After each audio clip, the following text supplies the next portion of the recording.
Welcome, everybody, to our latest session of Scarlet Citadel. I'm starting to get a little bit better from my illness, so hopefully I sound a bit more normal. And we'll get the recap as usual as we do and get the group underway. So when we've picked up last week, guys, you were in the town of Red Tower. And you guys had obviously had many different adventures there throughout Scarlet Citadel, going back and forth, and some of the different things that you guys have run into so far.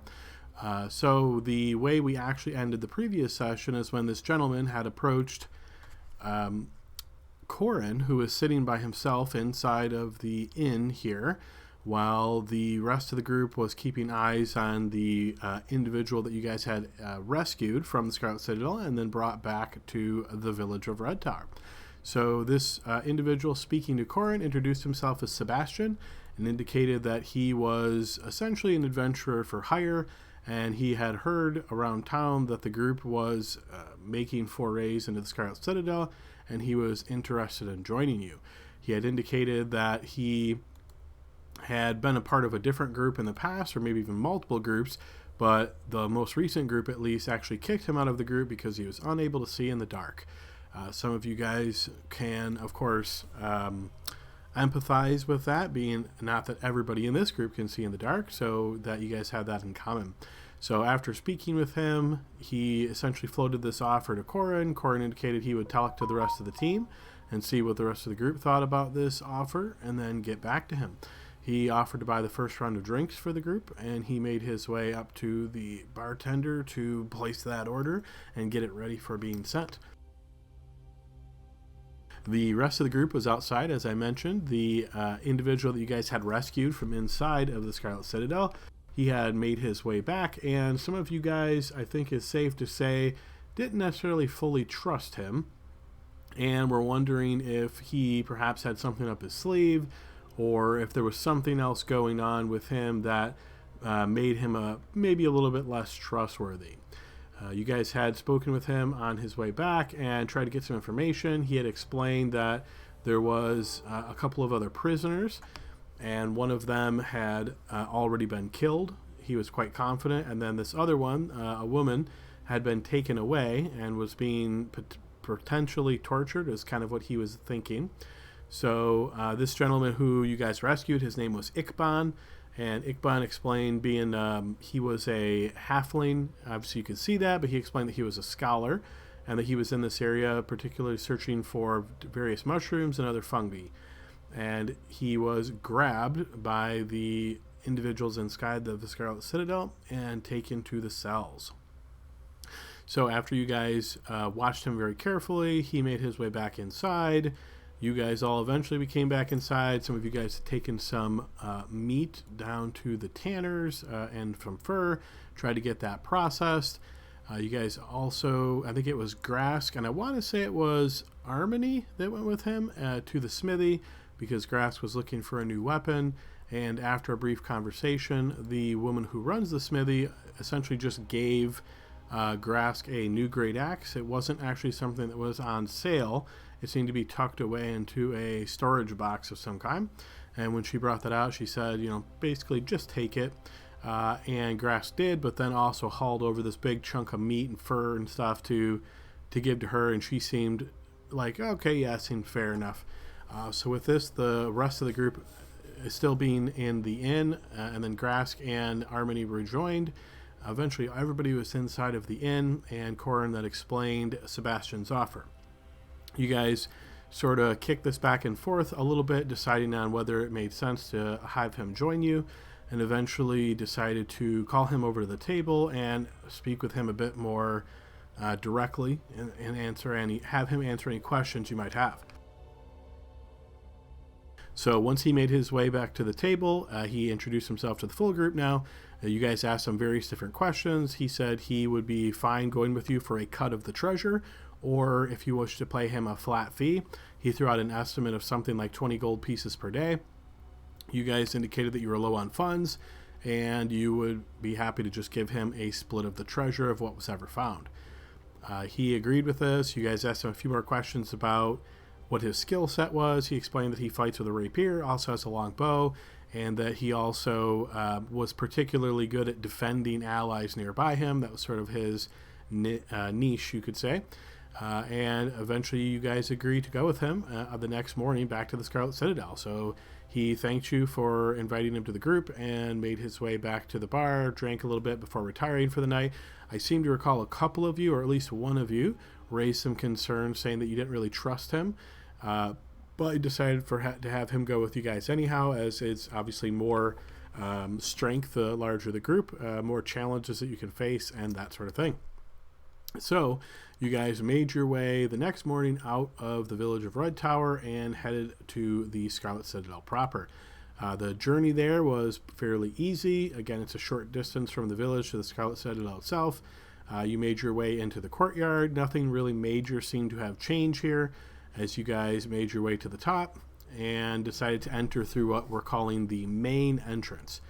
After you did, you started exploring the lower level, or the first level that is underground of the Scarlet Citadel, knowing a little bit of this area based on some of the past forays into the Scarlet Citadel itself. You guys started making your way towards the cells first. While only being a short bit into the cells, some of your group members were able to spot a body that was on the south side in one of the cells there, and it seemed to be a woman, and she certainly looked to be deceased. A couple of you guys looked at her carefully from a distance, being that the cell itself was still closed, and you were pretty confident that she was indeed slain.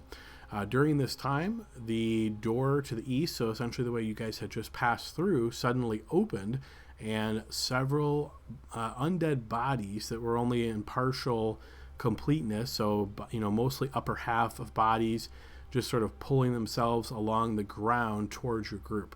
This started off a fairly long battle as the group found themselves engaged with all of these zombies, which is pretty common enough that you guys would know what those are, as well as this individual you fought in the past who has this very terrifying countenance and fights with a large maul. So the group continued battling here and sort of backing up a bit.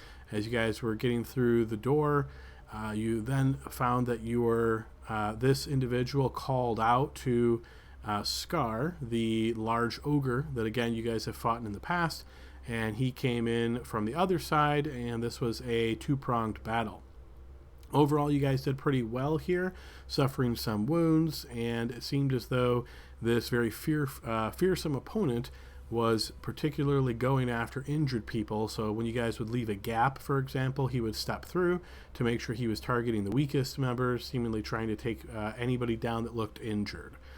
You guys continued trying to do the best you could in this fight, eventually dealing enough damage to Scar that he fled and managed to strike a massive blow on this fearsome opponent and eventually dropped him as well and dispatched all of the zombies. With that complete, you guys were quite wounded, having been hit many different times. In the hallway, then, a voice called out, and it sounded like it was the old man that you guys had spoken to again once before. And eventually you guys engaged him in conversation where he explained that he had no real concern with you being here, and as long as you leave him alone, he would leave you alone. He even indicated that Scar was really only fighting because of the fearsome opponent sort of controlling him and using intimidation and fear to get Scar to do what he wants. So he said that Scar would simply take over that guy's place and make that his home, and as long as you avoided him, both of them, this older man who told you before his name was Ushlux, and if you left Ushlux and Scar both alone, they would leave you alone. This seemed to be, at least at this point, satisfactory for the team as the group started making their way back a bit and kind of searching this area a little bit. You guys entered the oubliette where all of these zombies were hung on these chains and spikes, and sort of checked out that area briefly as some of you guys started making your way further down and noticed what looked to be sort of like a torture room, as you saw these different torture racks and Iron Maidens and chains and all of this type of stuff. It was at this time that back in the oubliette, Hugo was kind of curious about this hole in the middle of the oubliette where a large chain was connected to the top and went down in the hole, and there was a lever next to it. he decided to throw the lever and see what would happen as the chain started descending down the hole in the center of the oubliette, making quite a lot of noise as it did so. This put us in initiative order once again as the group started backtracking, not sure what this was going to be. Pardon me. And there was this sort of squeaking sound that came down from the hole as a large bat eventually emerged. It was sort of albino in coloration, but pretty large wingspan as it took the fight to the group. So you guys are currently in the middle of sort of a strategic retreat, I would say, as Harmony has found herself cut off from the rest of the group, and she made her way into this other room to see what she could find, hopefully being able to hide out there, and found a very nasty layout in that room, as the rest of the group is more towards the actual exit of the way you came in. So guys, that's my quick recap here. Is there anything anybody on the team would like to add? There was a moment there where, after the fight, it seemed like Grask might wipe the party with the rage effect. Oh yes, how could we forget that? Go ahead and take Inspiration Volt. So yes, during the battle with Scar, as you guys wounded him and he sprayed some of this toxic blood amongst the group, most of you were able to shake this effect off, at least those of you that were hit by it. I think there may have only been 2 of you that were hit by it, but Grask lost his ability to discern friend from foe, and yeah, he put a hurt on the team. In fact, he, I want to say he dropped at least one person. I seem to remember we had like 2 bodies in the center, and then Harmony approached, and Grask could have gone after her, but at the same time, Sebastian, having tried to chase Scar, started making his way back, realizing he wasn't going to be able to catch him. Grask saw Sebastian then, sort of rushed off to him, swung, but luckily Sebastian was not hit. And then at that point in time, Grask was able to regain control of his own mind as the effects of this toxic blood wore off. So yep, great addition there, Volt. Anybody else have anything to add? All right, hearing nothing, we will assume that is sufficient enough, and we will get you guys over to the appropriate map as we are still in our retreat from this giant bat.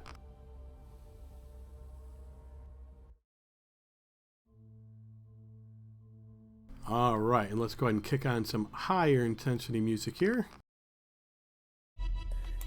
Is that when Elliot shows up in the nick of time to save us? He's riding the bat.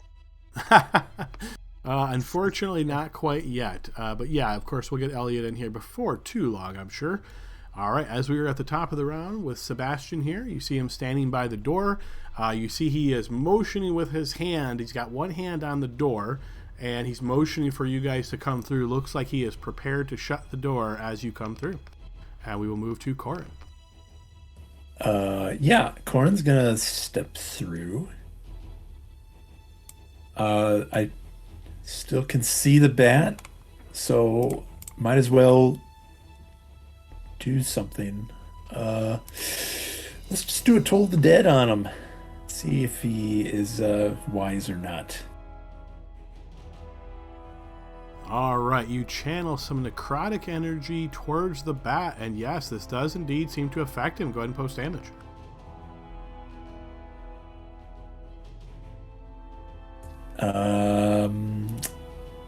I don't think he had been hurt yet.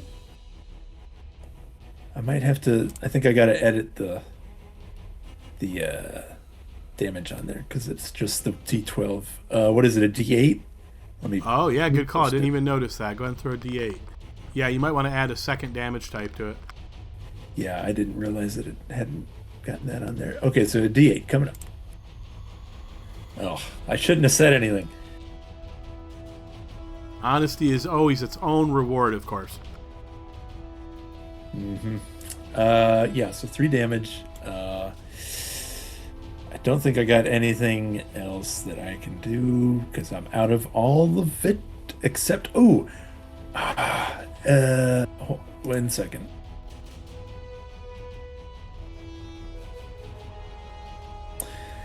I think we've established...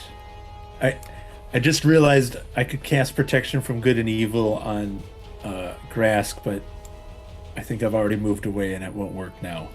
Is that? I imagine you won't let me retcon that to say I did that before I moved away, Adam. Well, that would be an action anyhow, right? So that would. Oh, you know what? Yep, you're right. Go ahead. That's fine. All right, we move then to Grask. Okay, Grask has half speed right now because he's holding the jailer, but he knows better than to lose his life, so he's going to drop the jailer off just into this space, and then he'll disengage and move. Okay. And remind me, how many levels of exhaustion does Grask have right now? Just one. Just one, all right. So there's 20, and I'll take the extra 10. Whoop. All right, so as you step through, much as he prepared to do, you notice Sebastian quickly closes the door and tries to brace it a bit with his body. Harmony, stay hidden.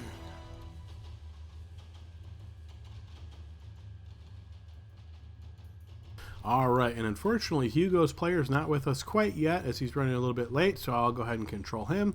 As he sees that most of the group here looks safe, he is probably going to look around, curious to see how the group intends to move forward. But for now, I think it's safe to say he'll start making his way more towards the exit.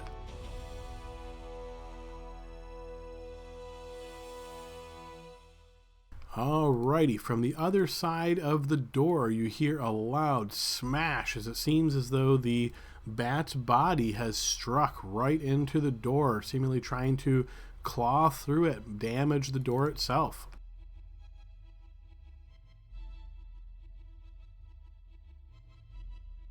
Alrighty, smacking into the door. It seems as though the door is damaged, but is still holding.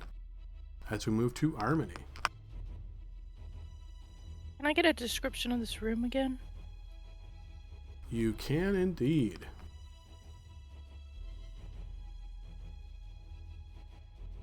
Alright, so the description of this room is someone lives in this chamber. Someone slovenly. One corner of the room is taken up by filthy animal furs spread across a bed of bug-infested straw. A barrel of slimy water and an unlocked chest are the only other furniture.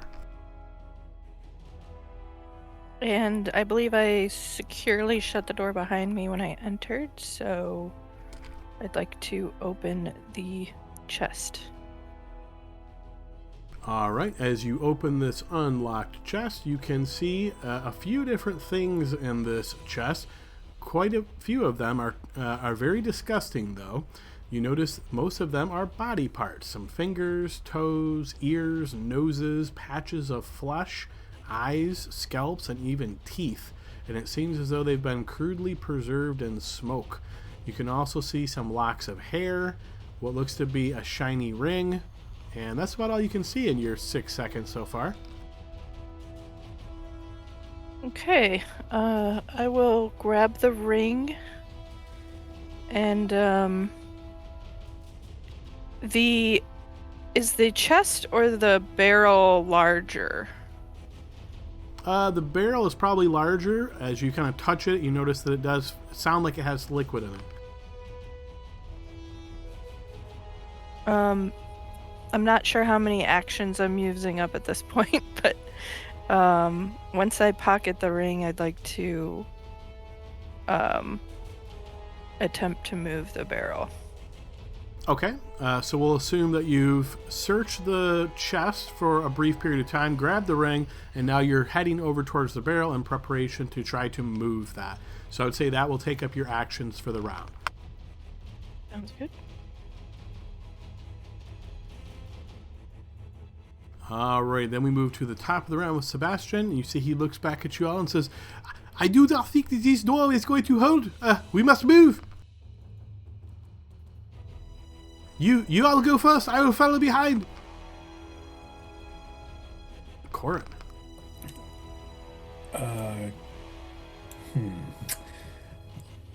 Let me just look at a thing real quick.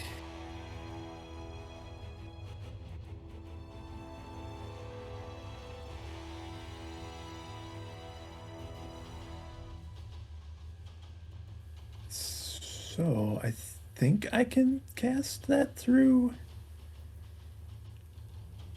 1 foot of stone, 3 foot of wood. So it could go through the doors, right? Is that? Does that sound? If I try and cast message at Harmony, that would actually work.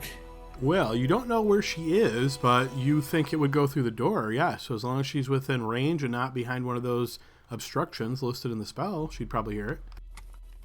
I think Corin has a rough idea of where she was before everything went down, so I guess he'll cast it in that kind of direction, and say, "Stay hidden. We'll be back soon." And then he'll nod at Sebastian and start making his way out as well. And that's it. All right, Grask. Same here. I'm gonna hit the travel limit here for our actual map. That's 20 feet, and I'm gonna dash. Okay, fair enough. So you're making your way out. Hugo is going to do the same.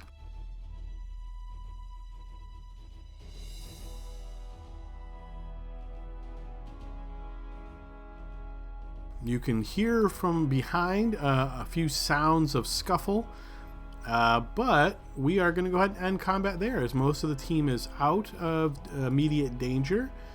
And yeah, so group, let's start with Harmony as she's currently in this room. Harmony, the sounds of danger around you has mostly faded as you don't know where your companions are, of course, but you're in this room by yourself, and it seems as though it's not super loud where you're standing right now. I know you said you wanted to try to grab the barrel to do something with it. What would you like to do? If I cannot hear the loud noise of it digging at the door, then I'm only gonna move the barrel if I feel that it's gonna be quiet enough, which I'm guessing it wouldn't be. So as you test the barrel by putting your hands on it, just kind of wiggle it a bit, it actually feels pretty heavy, and you can see that the lid is only partially in. It looks like it'd be very easy to pop the lid open.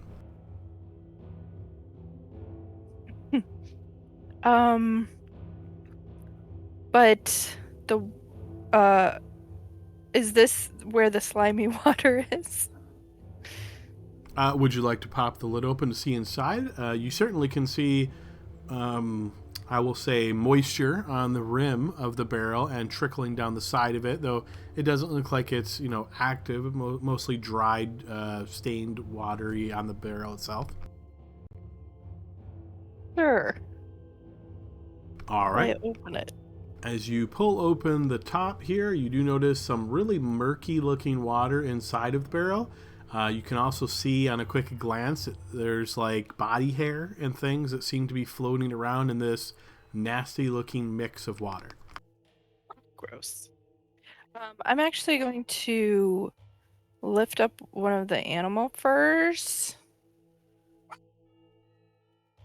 and assess that situation for potentially hiding under the fur.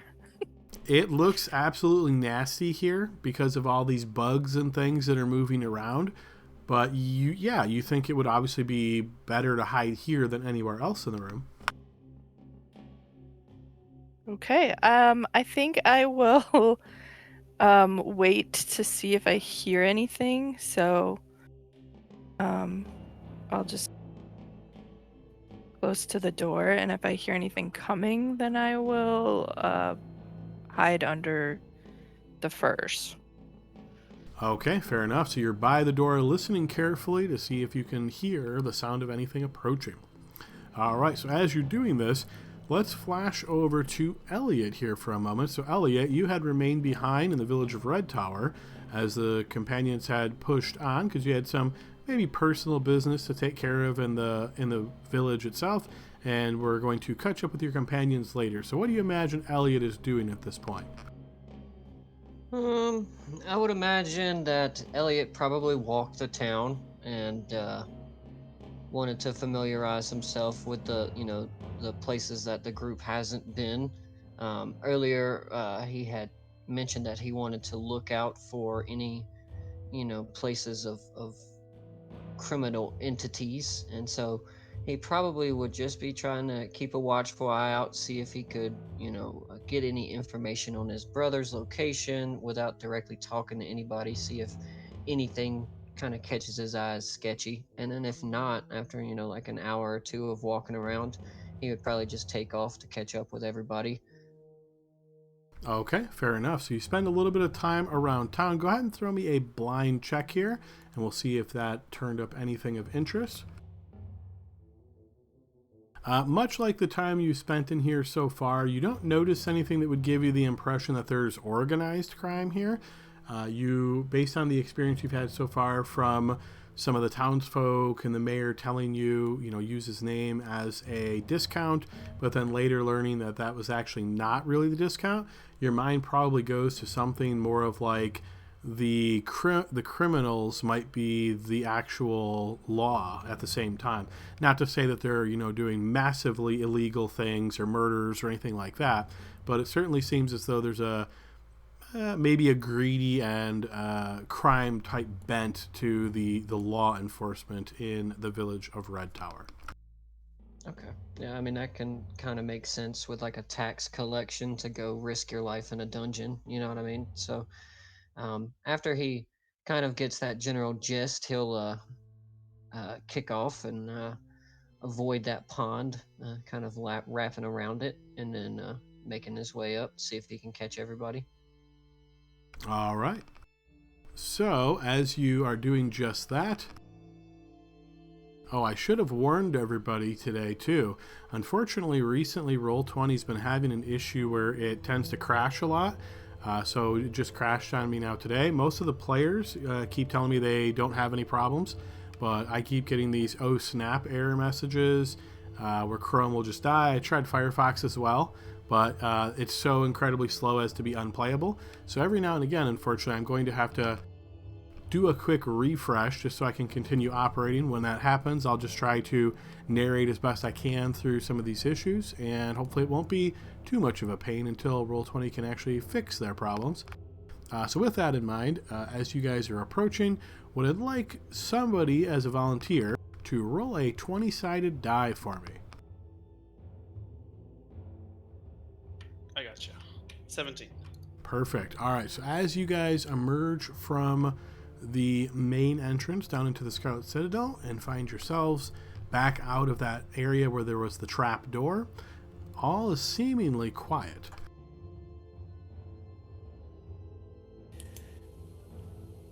All right, I think we need to get our harmony back. With any luck, that creature will go back down after it doesn't find any food. Maybe we take a short rest here and then we'll head back down. If we leave, the harpy will kill us. We didn't see the harpy when we came in, but either way, we can't leave Harmony down there for a day for us to come back. Yeah, I think we rest a little bit here and then head back down. Give it time to settle. Sounds good. And Grask will walk over to a corner, plop himself down, and pull out his cotton to put in his ears. Okay. Oh yeah, Corn will do the same, and he'll just kind of take up a spot over here. Hugo's not going to put cotton in his ears, but he'll try to just keep an eye out for any flying creatures coming. All right, Sebastian's sort of watching you guys do this. He eyes down the trap door for a moment, looking down carefully, kind of scanning around before he makes his way towards this entrance. And you see him essentially just trying to be, you presume to be like on watch.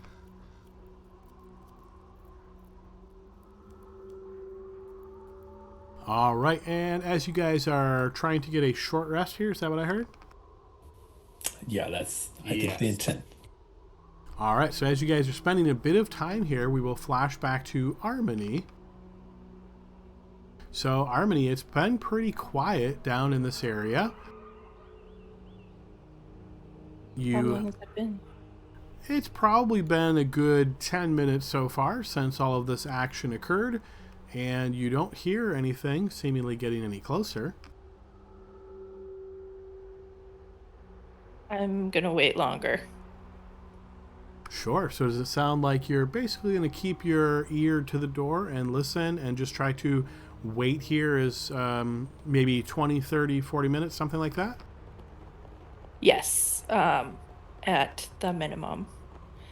And I take it I can't hear like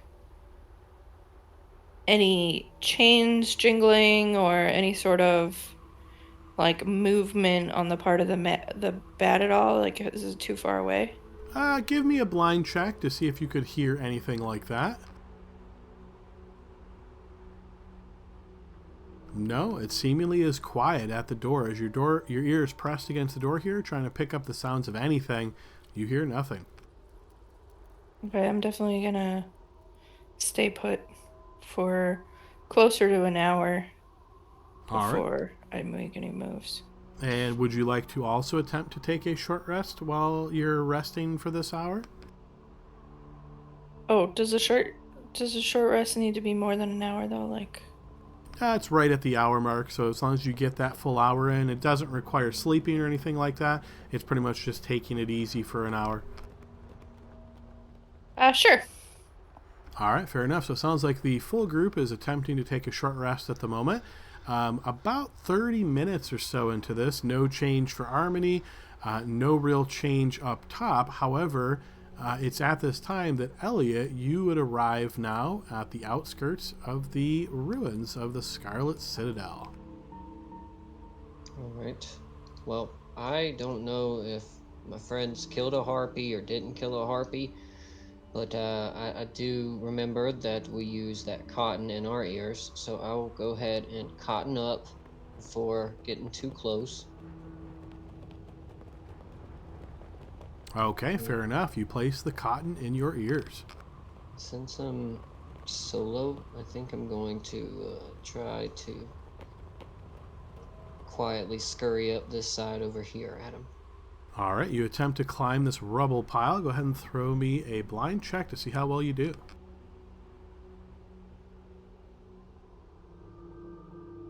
Okay, as you attempt to climb up here, you realize that this foundation is quite shaky. You start making it up a little bit, trying to step as best you can, but unfortunately, you step off to the side here and cascade down below, sending some of this debris raining down upon you as you land hard, taking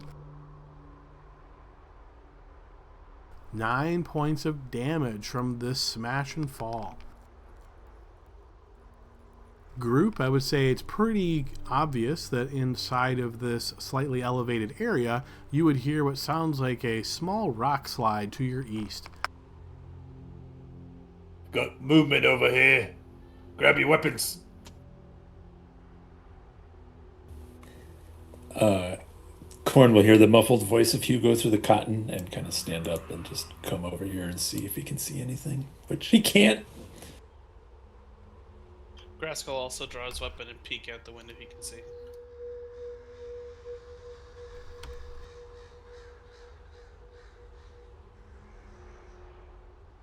Sebastian will look back and say, "Oh, it is your friend. He is in the courtyard. Elliot." Oh. Elliot, we're up here. Did I hear that? I guess not. I got my ear covered. At your current distance, probably not. No. Oh, shit. I'll go out and get him. And Corn starts heading out this way. How's this trap door look at him? It is openable, but still covered with a bit of rubble here. You guys recall that, or you recall that you guys spent a little bit of time clearing this out, but not so much as to make it fully passable. Uh-oh. Oh, Adam's rolling some dice. you never know. He could just be trying to induce paranoia. Mission accomplished. If I make it down this far, I'm gonna wave in Elliot's vision and kind of indicate to follow me. I'm gonna turn quick and raise my crossbow. Oh, and then I'll tip my cap.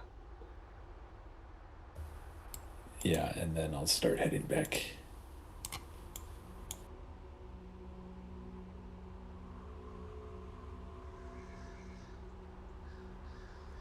All right, so before too much longer, group, you are able to all be reconnected, minus Harmony. It's been 30 minutes so far in the short rest, perhaps say 35 at this point, as you all reconnect here. I think Corin will kind of go over to Elliot and kind of take one of the pieces of cotton out and just whisper in his ear kind of the situation and that we're waiting for to get some strength back, and then we're gonna go and get Harmony. Well, who's the fella in the corner over there?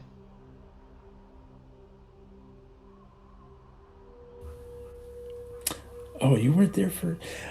That's Sebastian. He's a muscle that we hired. Yeah, he's a bit of a mercenary. Well, how do you do, Sebastian? You see he turns and looks back towards you, and he gives you this sort of reassuring, almost cocky smile on his face. Greetings, I am Sebastian. It's nice to make acquaintance. I hear that there is some creatures in this area, so trying to be quiet. I will do my best.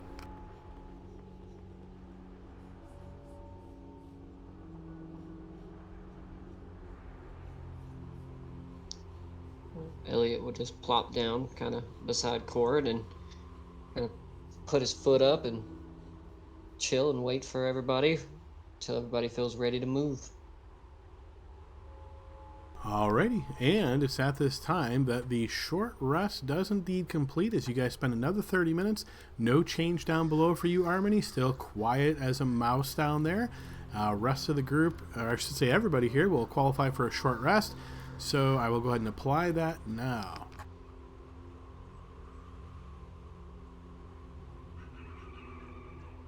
Now, Adam, were you saying last time that the short rest takes one of the exhaustions off, or is it still just long rest for those? Long rest automatically drops one off. As a part of a short rest, according to our house rule, you can make a Constitution saving throw DC 10 to try to drop one level. If we don't make that DC, do we get another disadvantage level, exhaustion level? You do not. Okay. Nice. I'm going to try that then.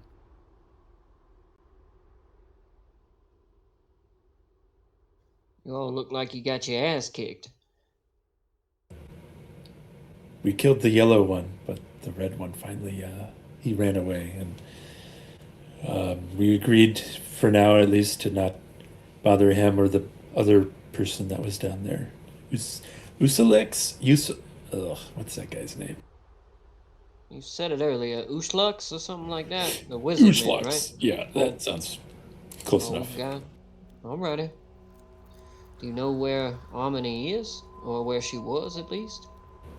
Yeah, she was in the room that we had just left, the last we saw. Hopefully she found somewhere to hide. Fair enough, but what's the plan when we get her? Are we keeping it moving? If the bat has gone back down, I think we can complete looking through that room, as long as we don't make any more noise. And Corin doesn't give an accusing look, but gives a elf dad look at Hugo, and then he looks back at Elliot and he says, but if the bat's there, I think the best thing is to grab Harmony and then get out. I mean, I understand that, but we're running out of money. We might need to take a few things, see if we can make a coin or two. Yeah, we were told that the jailer had something in his quarters that we could sell or use. So we were hoping to find something there, make this a little worth it. Yeah, what about his armor, too? I mean, his armor looked pretty nice. You're kind of skinny, Hugo, but if we can feed you a little bit more bread and cheese, I bet you could fit in it. Depends on if the bat ate it or not. Quite smelly as well. I don't.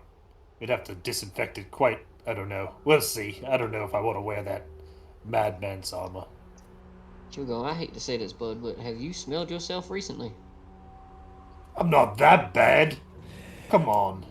All right, I feel well enough now. Let us start heading back down, and then Corin will get up and start moving towards the hole. All right, so it sounds like the group up top is ready to start making their way back down below. And it's at that time that we will flash back to Armony. So Armony, your short rest has completed. You are still here by the door, listening carefully, seeing if you can hear anything, when suddenly you do hear the sound of something large approaching. It doesn't sound like wings so much, but you can hear loud footsteps getting closer, and something, maybe a dragging blade or weapon on the ground. I'm going to open the door. Alrighty, as you open the door, you notice that this is an open hallway here.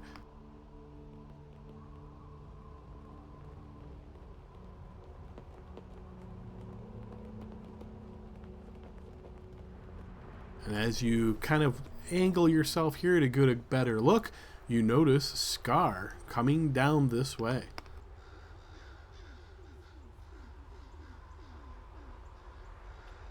It's too slow. I'm going to definitely get out of the room.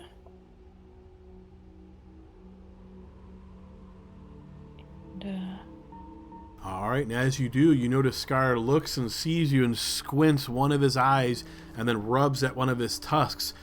Ah, where's your friends?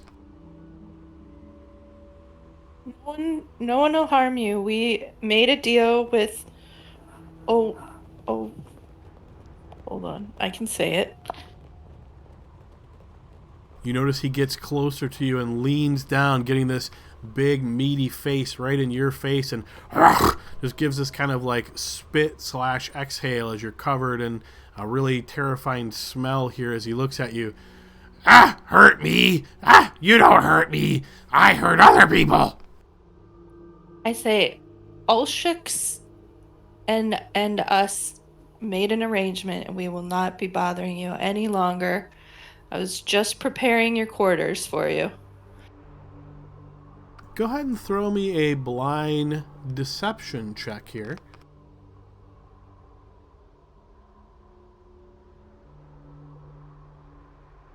You notice he kind of looks past you, raises his head and looks back down towards you with a grin on his face and says, "Ah, no friends. Maybe you stay and entertain Scar. Ha ha ha."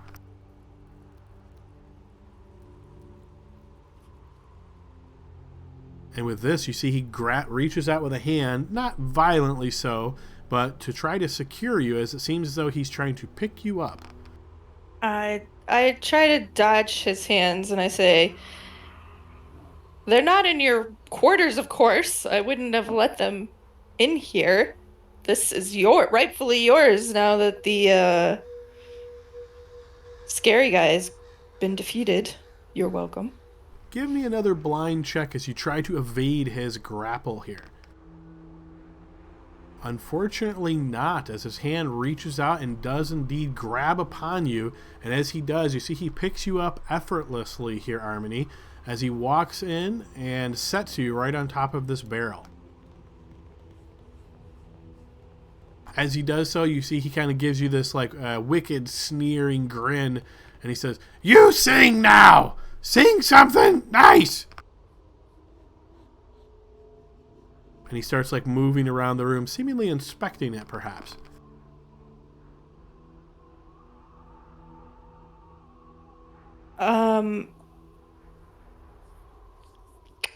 Going to...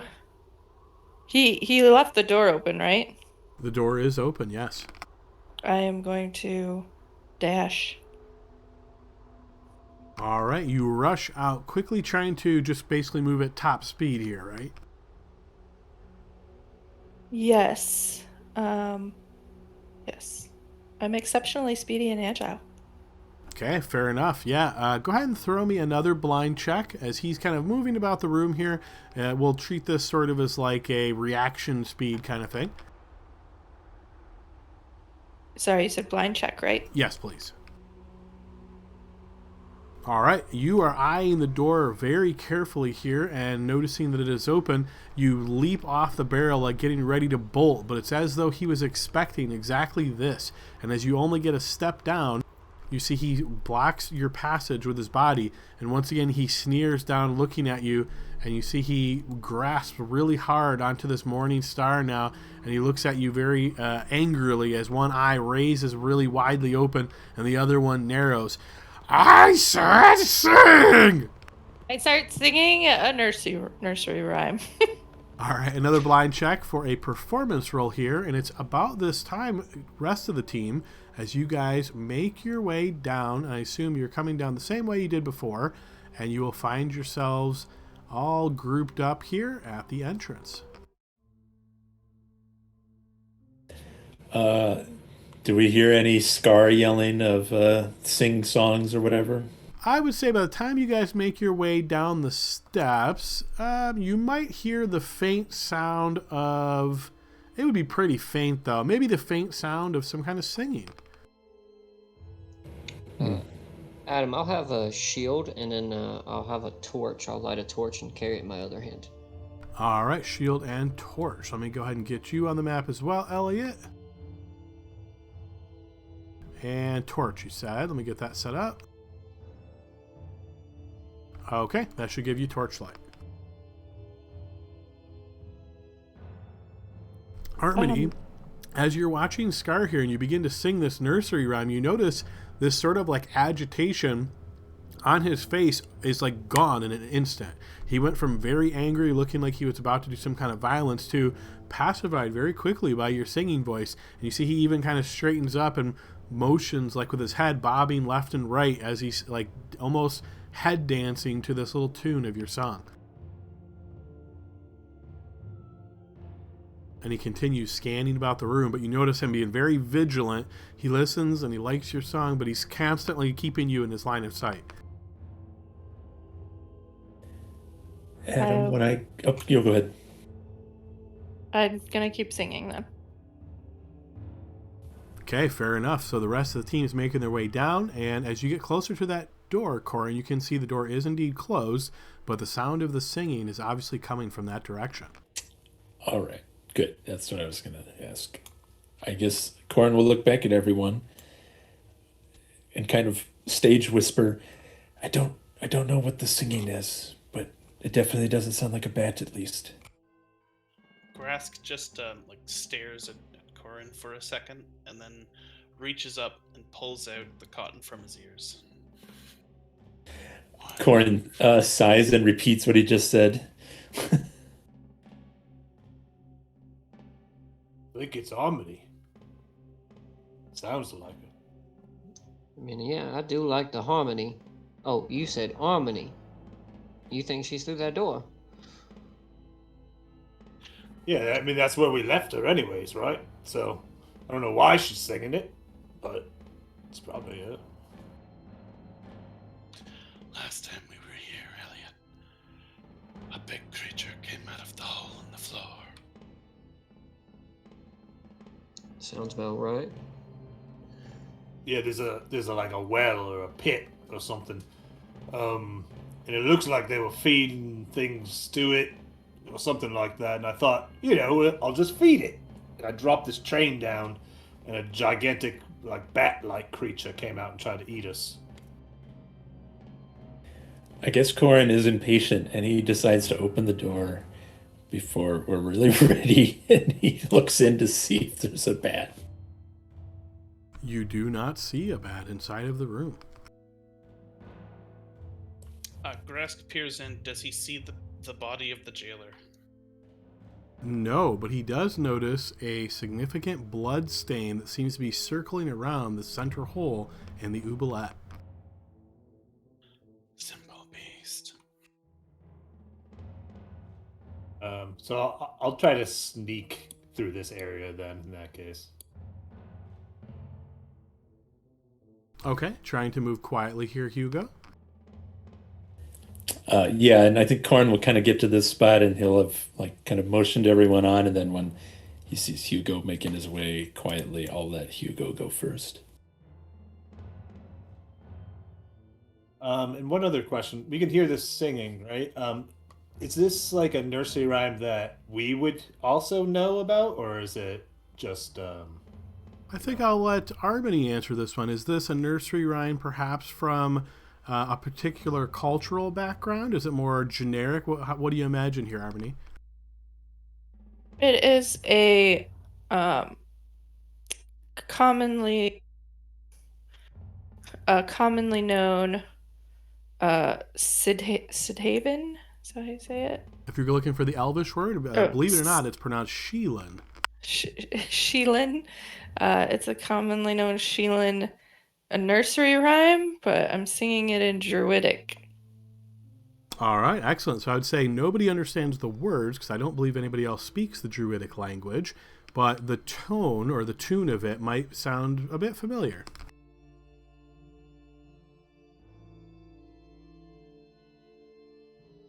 all right?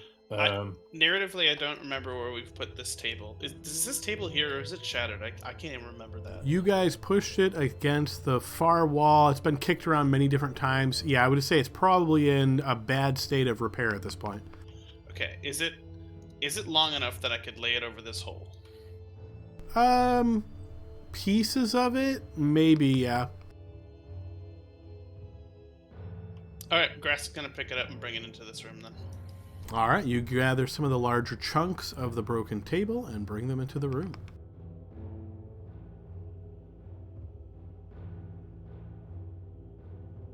All right, back in the other room, Armony, you notice Scar actually sits upon this big heavy pile of furs covered with bugs and stuff.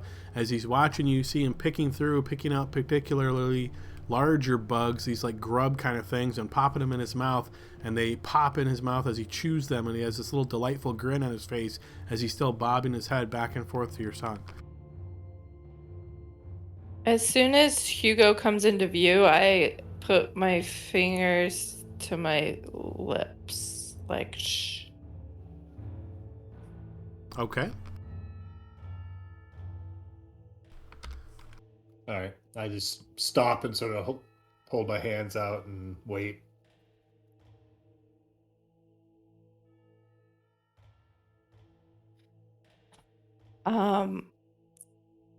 Does Scar seem very sleepy? He's awake. He seems to be more interested in digging through these random bugs he's finding in the furs, but he's certainly not as vigilant as he was, a couple of moments ago.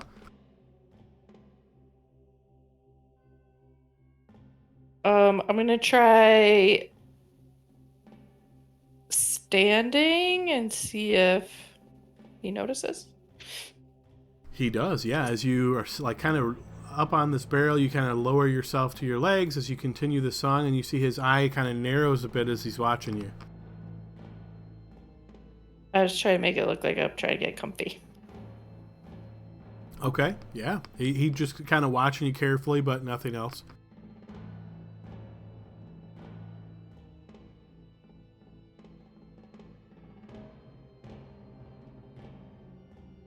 Well,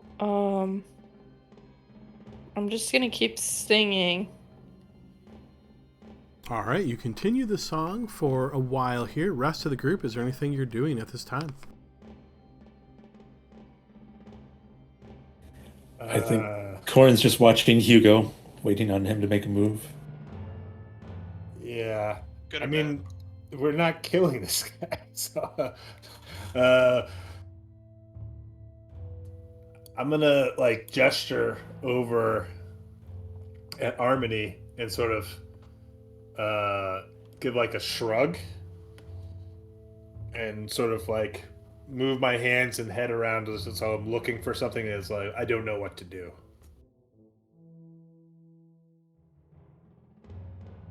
All right, you motion this way to her, and she continues singing, and this seems to go on for 5 minutes, 10 minutes, 15 minutes. This is going on for quite some time, as those of you guys not really sure what's going on here, probably getting a bit antsy.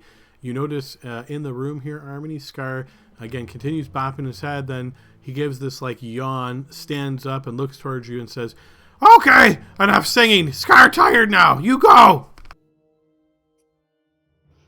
Okay, sleep tight. You see he actually gets up and, like, again, not roughly, but is putting hand upon you to, like, try to scoot you out of the room. I don't need any scooting. I flee. All right, you move pretty quickly and get outside the room where you see he closes the door.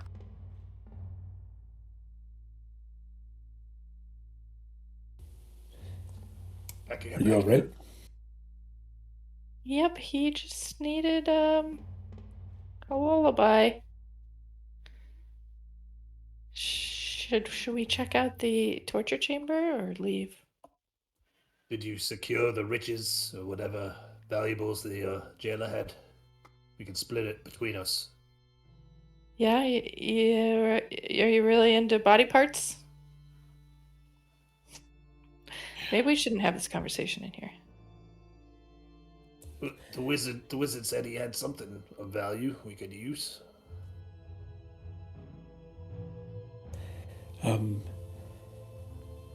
Do we think the torture room has anything else?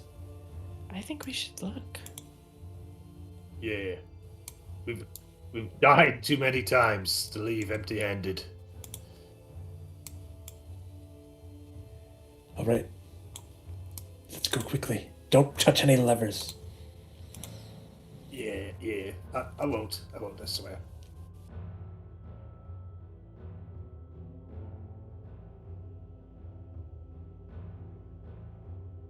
Okay, Grass is going to, as gently as he can, try and cover the hole with the table. All right, you take these fractured pieces of the table and try to line them up as best you can, almost like completing a puzzle here.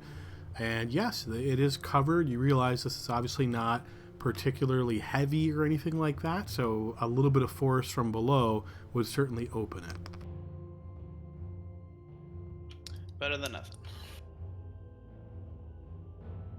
They'll bang their head if they try and go through it, so it's fine. That works. Yeah, we'd hear him too, at least, you know. He'd come up from behind us.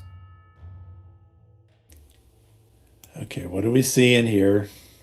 All right, as you enter this room proper, you realize you've entered a large, well-equipped torture chamber straight out of a psychopath's nightmare. Torture devices line the walls and benches. Some you recognize, while others must be the feverish creations of whoever or whatever uses this collection. And it does get used, as indicated by fresh blood spattered on the floor, hotly glowing braziers of flickering coals, and the other accoutrements of this room. Particularly, notice an immense statue of a gape-mouthed frog looms over the room from a dais set against the east wall. What's a frog made out of? It looks to be made out of stone. Adam, can I go along and look for any kind of obvious booby traps before we begin rummaging? Meaning you want to hold your companions back and spend some time looking around the entire room for any signs of traps? Yeah, if they don't mind, but I'd much rather do that than somebody get, like a spear to the cranium or anything. All right, I'm not hearing any disagreements, so sure, we'll say you spend a good 30 minutes or so. Wait, before he does that, can I cast guidance on him? Sure, you could. Great. All right, so you cast a spell. Keep in mind this only lasts about a minute. So, Elliot, as you're moving around the room here, again, very carefully, think of doing this sort of in like sections. So you're moving around this part of the room, looking. So all together, I'm going to ask you to make 4 checks, as we're going to divide the room up into 4 pieces. The first check you can have guidance on, as that will be the one you check the most soonest after this issue. So go ahead and throw me 4 blind checks, please.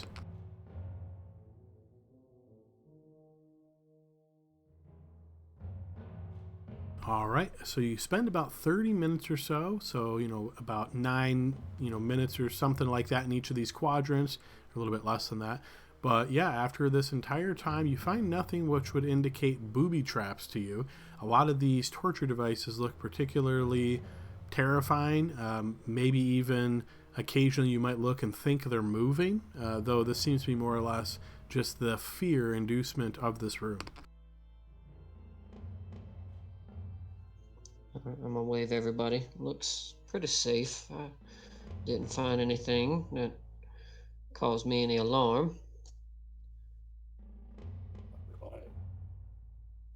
Are we heading back to town after this? I think so. We need to get some money. Yeah. That's why we're in here. In that case, I'm gonna burn my last bit of magic. Okay, and what would you like to cast?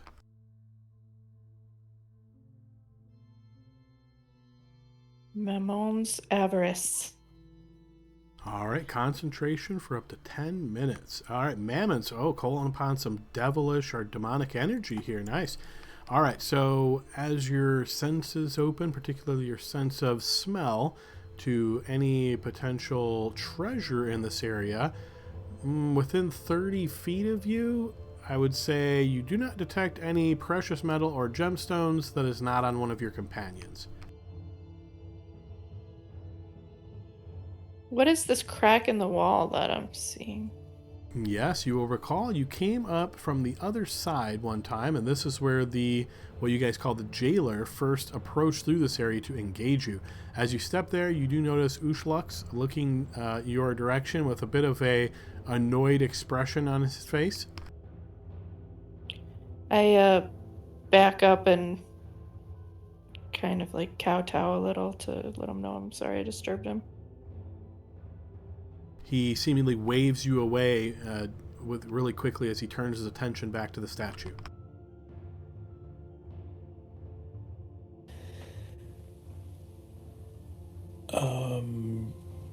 You've got 10 minutes on that. Do we want to try and go through some of the rooms that we've already gone through, maybe? Yeah, I'm up for that if you want to come with. I think I missed the explanation earlier. What was this, Adam? This strange looking thing? The one that you just pointed on the south wall there? Yeah. That is an Iron Maiden. Has anyone popped that open? No.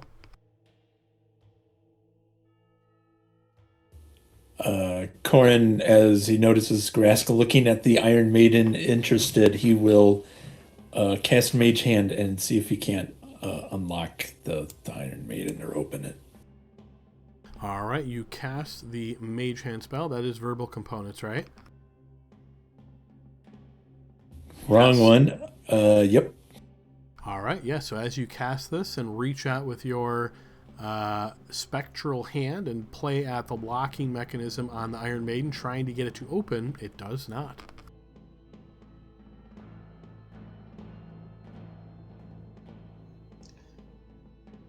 Hey Hugo. You see anything in that mouth? Of that frog? I mean, it's open. Any buttons? What do you Secret think levers? it is? I don't know. But it's in a torture chamber. So, was it here before the torture chamber was set up, or what? You know what I mean? Yeah, it's weird. Who worships a frog? I don't think anybody's worshiping a frog, which means I think that there's something in it, or maybe under it. Come on, put your Alright. hand inside. I'm not gonna put my hand inside. I've seen too many plays where that turns out poorly for people. But No? You've seen a play? yeah, it's a great place to look for easy targets. They're not paying attention when they're looking at the play. Anyways, Sounds more like it. is it possible for me to check the statue for like its significance, like if it's a religious thing or if it's, I don't know. So you're essentially trying to eyeball it and see if anything comes to mind that would be any kind of recognition for Hugo? Yeah, basically. Sure, yeah, go ahead and throw me a blind check here. No, I mean, this is just some big frog statue. You see no significance to it. And it does look like it has an open mouth with like a cavity in it. It does, yes. What if I put the torch inside? Maybe we can see better. And then if something chomps down, well, it chomps on the torch instead. Yeah, I would much prefer that than my hand. Okay, but if there's something inside here, I get first dibs, because then my hand's going in. And I'll go ahead and stick the torch in at him. All right, as you pop your torch into the frog's open mouth, you are suddenly struck with a momentary vision of strangeness, which causes you to be stunned, Elliot.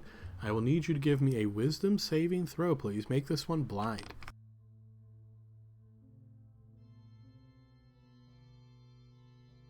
Alrighty, so group, you notice that Elliot here puts the torch into the frog's mouth and suddenly freezes up. As he does so, you can see these torture devices around this area begin to shake, rattle, and roll.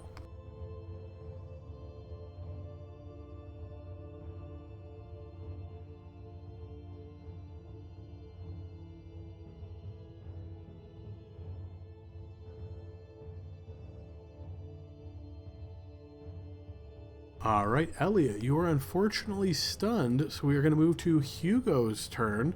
So, Hugo, see where you're standing right now, you notice Elliot obviously quite stunned, and as I mentioned, you see some of the stuff beginning to move around you. Thank you there for re-rolling for Harmony. Let me resort that. Perfect. And we'll put on a little bit more high-intensity music as Hugo. What would you like to do? I'm like, snap out of it! Snap out of it! And then I see all the items start to move, and I will try to drag Elliot away from the frog, I guess. So you would like to action grapple him and start pulling him back? Yeah. What do you currently have in your hands, Hugo? I guess I would have just my shield out and my rapier sheath, so I have one empty hand and one shield hand. Okay, so you typically walk around without your weapon then. Okay, so you reach out and grapple upon Elliot. Okay. And yeah, I'm just going to pull him away with me over here. Yeah, you can move at half speed as you're pulling him backwards, and he follows along with you in your grasp. You know, pull him down one. There you go. All right, you be safe here. And then I will pull out my short sword. So you're releasing the grapple then on Elliot and pulling out a blade from your side. Yeah, I'm just gonna like shepherd him over to the corner here, and then pull out my blade. I use my action to grapple him though, so I'm just gonna sort of move up here and look over at Sebastian and say, "Show me what you got, big stuff." You don't say that to Sebastian though, right? Yeah, to Sebastian. Show me what you got. All right, fair enough. So as you get ready for what's about to occur here, anything else on your turn, Hugo?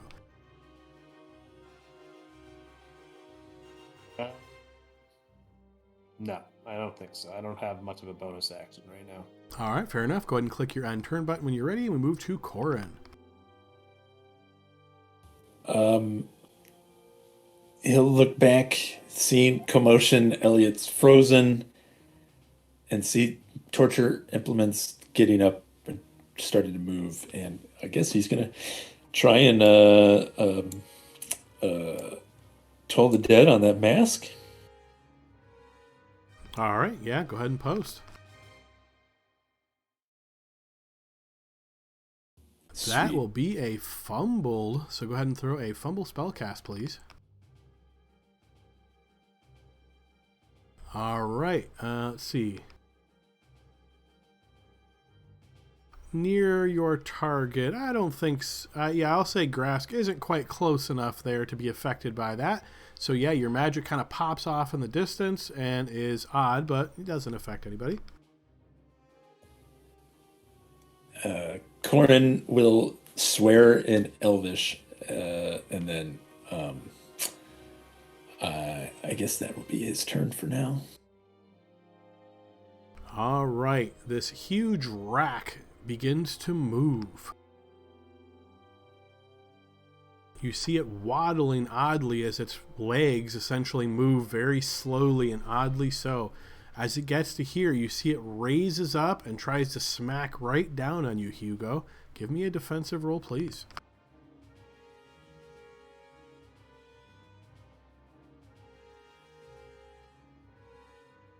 All right, as this smack comes down, it does indeed manage to hit right into you, driving you closer to the ground, and you will suffer 7 points of force damage from the strike. Okay, next up is Grask. So just for flavor, are these things like floating around, or are they like Fantasia moving their legs? Fantasia moving their legs.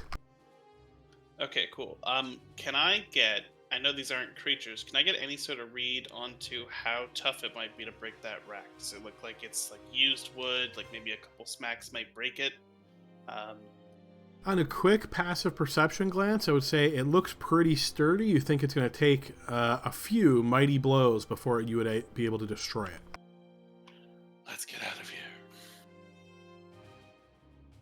15 to there. I'll disengage to keep moving. Can I step between Hugo and Elliot? They are grabbing, so maybe it doesn't make sense. Actually, the grapple was broke, so you certainly can. Okay, cool. That's convenient. I'll take that. As far as I can get with the disengage. All right, you notice, team, that the mask on the table actually falls over to the ground and begins to move very slowly in your direction.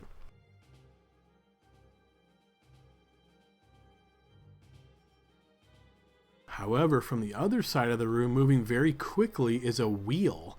You can see it actually hits the ground moving real quick as it lances up this way and slides right up next to Hugo. And as it does, Hugo trying to hit into you. Defensive roll, please.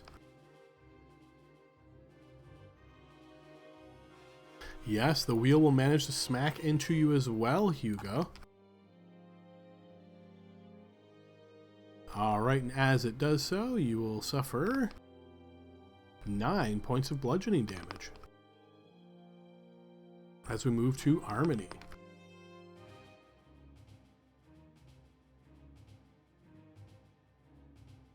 Okay, so Harmony, before all this started, Harmony was moving close to this door to see if she could smell anything that she might have missed in Scar's chamber. Yes, as she gets to about here and looks in that direction, the odor of precious metal does indeed waft from under the doorway. Dang it.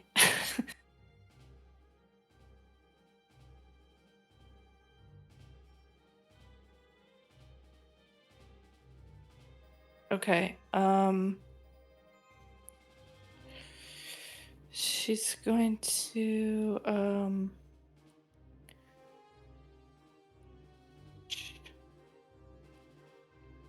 put a cast, Sacred Flame at the wheel.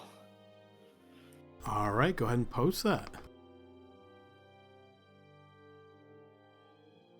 Alrighty, you conjure a sacred flame down upon the wheel, but you notice it's pretty quick, in fact, and just rolls out of the area of your attack.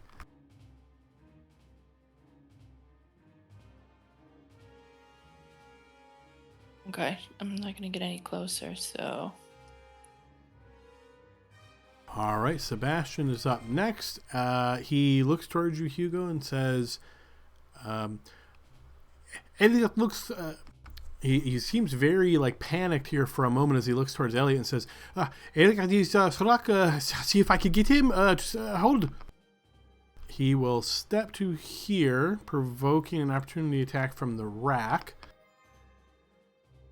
Dude, I love D&D. That line was good.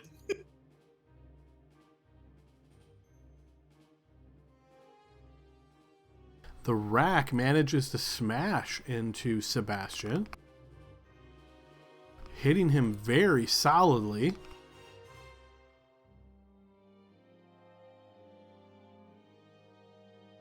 Sebastian, after taking this terrible strike, then disengages and says, sorry!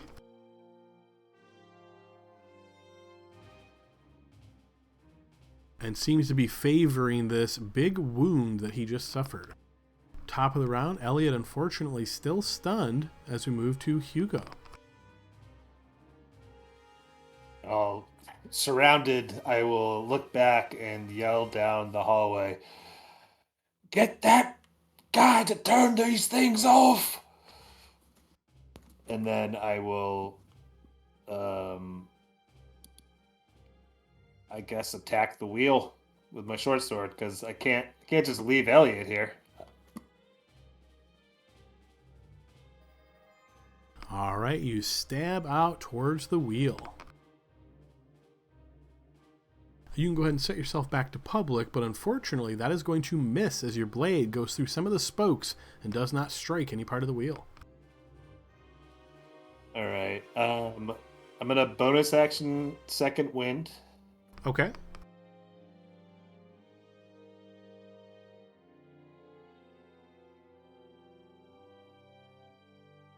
Oh yeah, I forgot that was recharged on short rest. Good to know. Yeah, and also I think the action surge is too, correct? So Yes, I believe it is. I'm going to action surge and try to attack it again. All right, go ahead and burn your action surge as you stab forth at the wheel once more.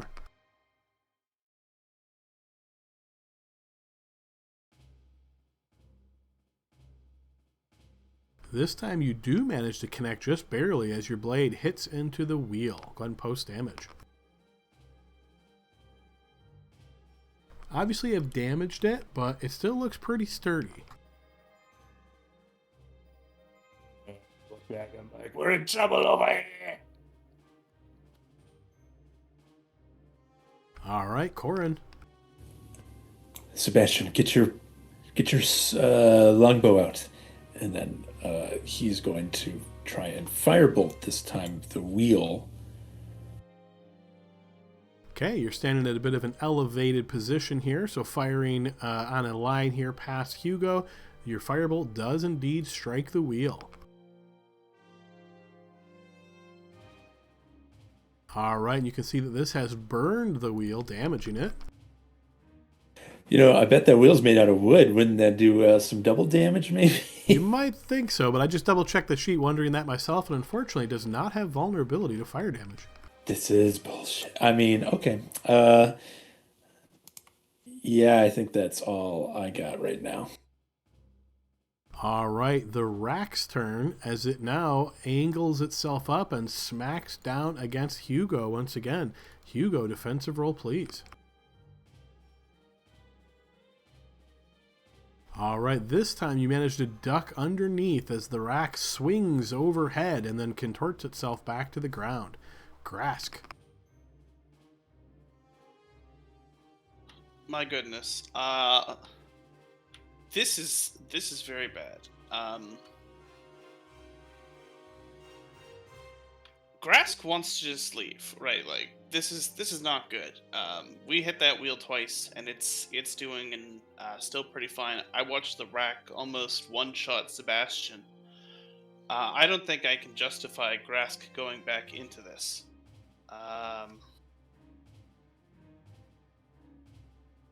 Grab Elliot. I can't get in and grab Elliot either, or the wheel gets me, and I don't even know how long the rack can hit. Do I think the rack can hit me from here? That should be a thing you get to know in D&D, is if you're in the attack range or something. Unfortunately, you don't. It could be a surprise to you. I would say so far you haven't... Excuse me. So far you haven't noticed it attack anybody at the 10-foot mark, but you never know.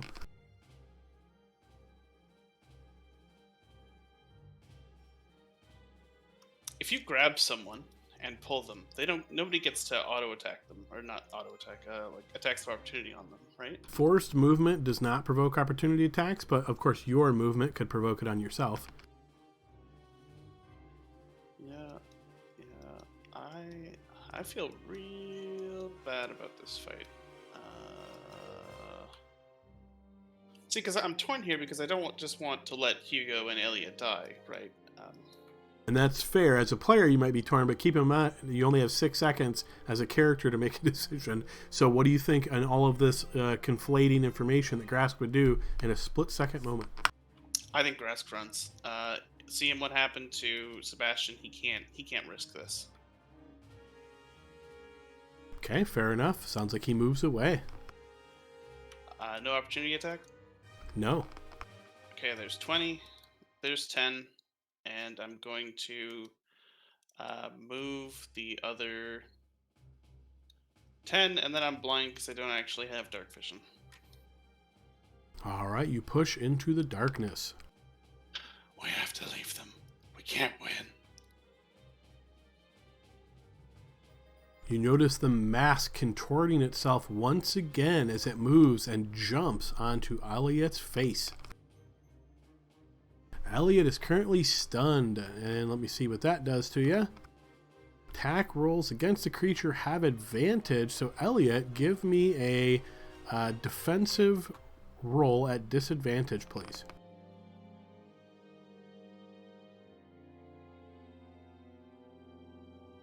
The mask manages to penetrate into you, sort of stabbing a bit, when suddenly you notice a gout of flame strikes from the inside of the mask. You're not sure exactly where that came from, but it does burn you, dealing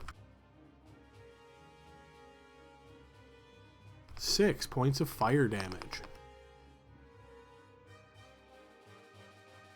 On the wheel's turn, it also tries to hit against Hugo here. And Hugo, I'll need a defensive roll, please.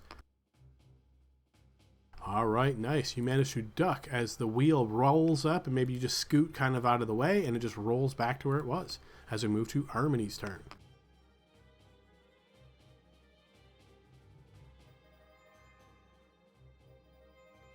Harmony is going to hand a good berry to Sebastian.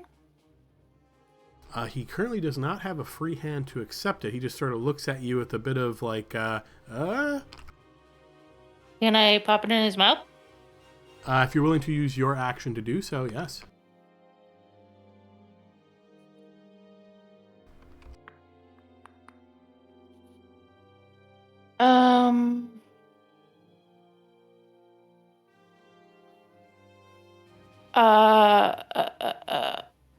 No, I'll just put it back in my pocket.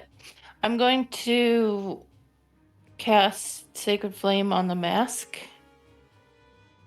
All right, go ahead and post that as you conjure some radiant energy down upon the mask. Yes, the mask is actually pretty quick as it's moving around, sort of clawing at Elliot's body here, but you do manage to hit into it. Go ahead and post damage.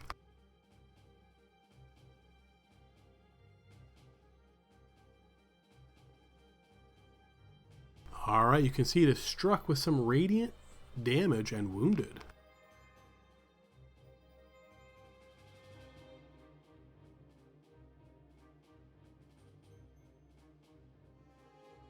All right, Sebastian's turn.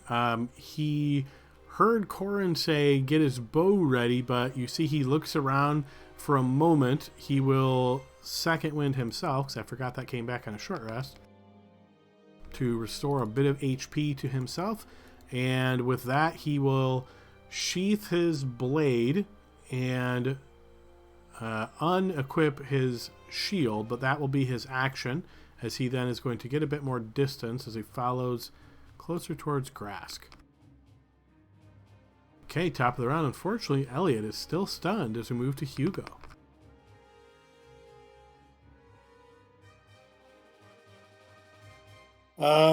Quick question. Is it an action to grapple him in order to pull him out? Yes. And you will need a free hand.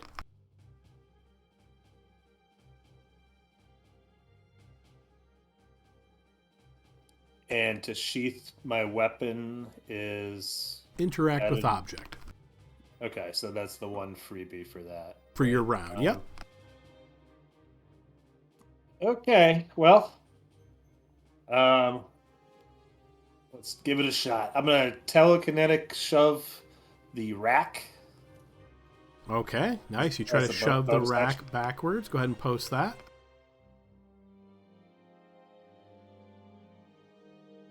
Yes, you forcefully shove it backwards. Indeed, that does work. Okay, and then I'm gonna grapple Elliot. So interact with object to sheath your short sword, then grapple Elliot.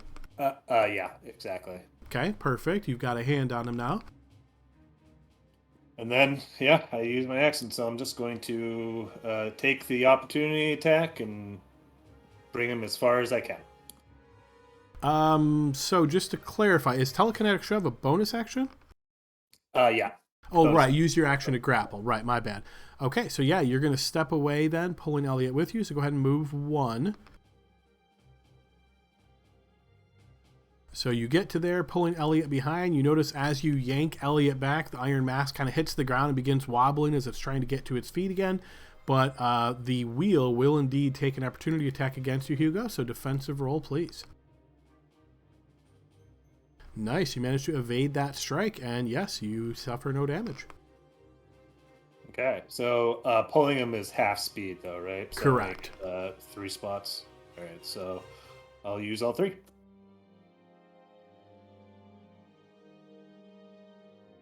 All right, you pull him up the stairs as best you can as he is unable to move at all. And I go, somebody help us, for God's sakes! That's the end of my turn. All right, Corin's turn.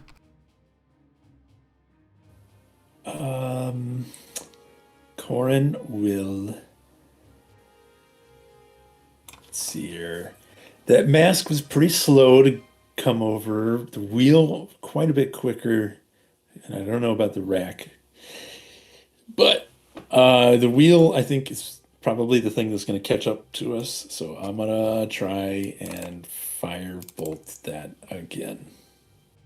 All right, you fire a firebolt off at the wheel, aiming over your friends at this elevated position, once again connecting.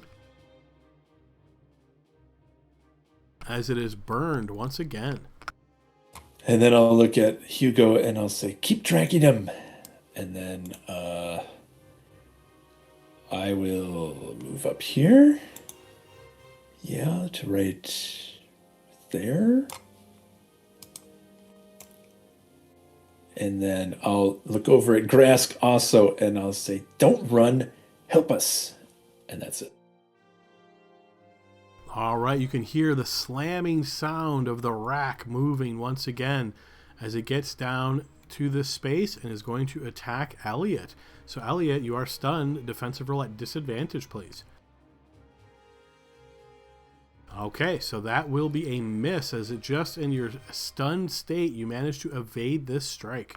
We move to Grask.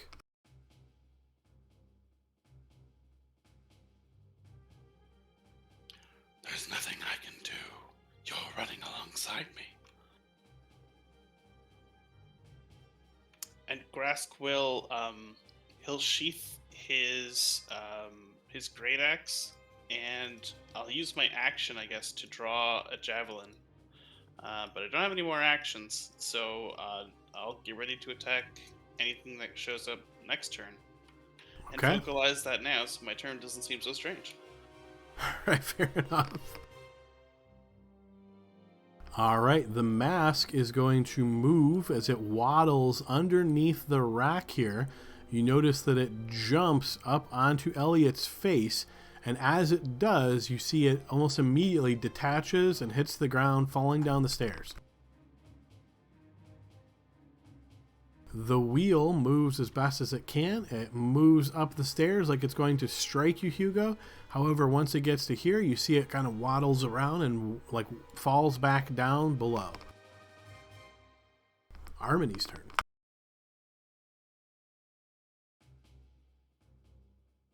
I am going to.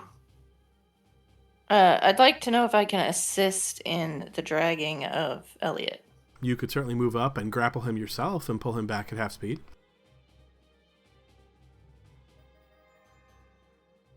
I do that. Hopefully, theoretically, at some point with Hugo's help. But I was thinking like one person under each arm, you know what I mean? But Sure. I'm going to drag him. All right, so you grapple him as well. That's 15 feet you've moved so far, and feel free to move backwards as you're pulling Elliot with you, so that'd be 25. 35, and Elliot will be just behind you there. And what is your total movement, Harmony? 40. All right, so you won't be able to get quite there. You'll have to move one back, as that was 35, unless you want to let Elliot go to move that last 5. Nope. I wanted to take him. Okay, fair Does that enough. work right there? I'm going to scoot you guys to where you were based on the drag, so you'd be right there at 35 foot of movement span. Okay. Right there, actually. All right, we'll move to Sebastian's turn, and yes, he is quite wounded. Having swapped his weapons, he will now draw his bow and get an arrow ready, but he is going to move backwards to take a more defensive position. And Chrome just crashed on me again, so as I restart, we move to Elliot, who is stunned, and then we move to Hugo's turn. All right. So, seeing that these things seem to not be able to go up these stairs, I'm just going to continue doing the same thing, but keep my eyes up. I'll rush over to Elliot and keep dragging him. So. All right, fair enough. And as you have made that correct guess, Hugo, and some of you may have already guessed this based on last round's events, yes, these objects don't seem like they can leave this area. And as you're getting a bit of distance away from them, you see them essentially ignore you at this point, and that will end combat, folks.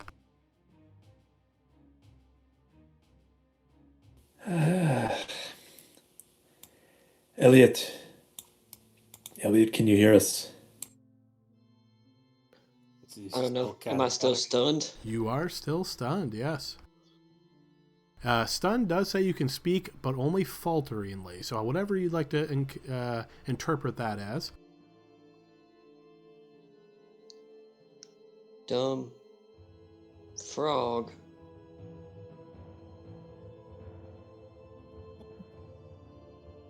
Can I like cast guidance? Oh no, that won't help. Never mind.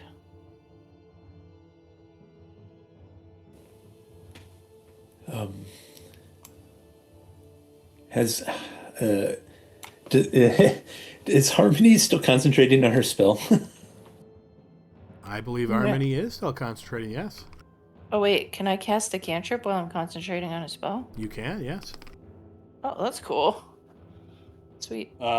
Except guidance is concentration, I think. So. Yeah, I did. Good call. Did you cast guidance on anybody after you had cast the Mammons thing? No. I was about to say that I was gonna cast it on Elliot, but I feel like he would be doing any saving throws, right? Not ability checks? Based on the stun condition, it's hard to say. It doesn't look like... Yeah, I would say you probably wouldn't really know. Well, I hesitated because I thought that would be the case, so... yeah, I've only cast cantrip... I've only been casting Sacred Flame. All right, fair enough. We will assume you are still concentrating on Mammon's Avarice, then. Yeah, so Corin will say, all right, we have to go, but I don't think we should go back down there anymore, and I think the only place left to check for now is the jail cells and see if there's anything left on the people that died. And then we'll get out of here. Let's drag Elliot along so that we can go do that, and then we'll leave. I don't think we can handle anymore. I can smell that I left something in Scar's room, but he's in there sleeping, and I'm guessing he's not going to want to be disturbed. Then we'll take it without disturbing him. Who will? Are you sneaky? I think maybe you should go in there. You're the only one that's talked to him so far. He let you go. Yeah, but And you can only smell because where the money is. He only wanted me to sing. I'm very concerned that if I wake him up just to sing, he will not enjoy it any longer, but... Don't wake him up then. Sneak in there. smell wherever the money is. I'm not terribly dexterous, but I'm willing to try it if we're ready to run. I feel like this is going to put us in another dangerous situation, just like we were in. We could barely handle Scar when we were fully charged up. If he gets up and is mad at us, which seems likely. He can't do anything. We have an agreement. But the problem is we got this guy right here, and Hugo points to Elliot. What do you think is wrong with him? Should have been your hand. Adam, can I do some Arcana check or medicine check or something check to see if I can figure out what's up with Elliot? I would say give me a blind medicine check to see if you can get a gauge on what his status is. As you look him over, he is obviously stunned, unable to move on his own. It's almost as though stars are in his eyes, and when he's speaking, you can tell he is clearly not all there. So I would say you've determined that he is indeed stunned, but you have no idea to how to even begin to end this condition. I'd say you guys start heading for the door, and if this doesn't work out, we'll run like hell.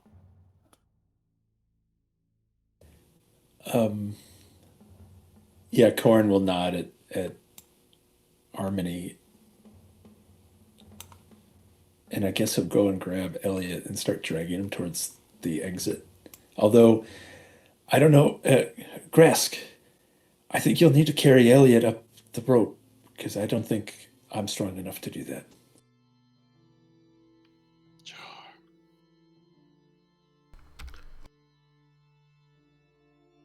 Wait, up the what? Aren't you gonna go up the stairs? Isn't there a rope that we have to get out of No. to You go just through the hole?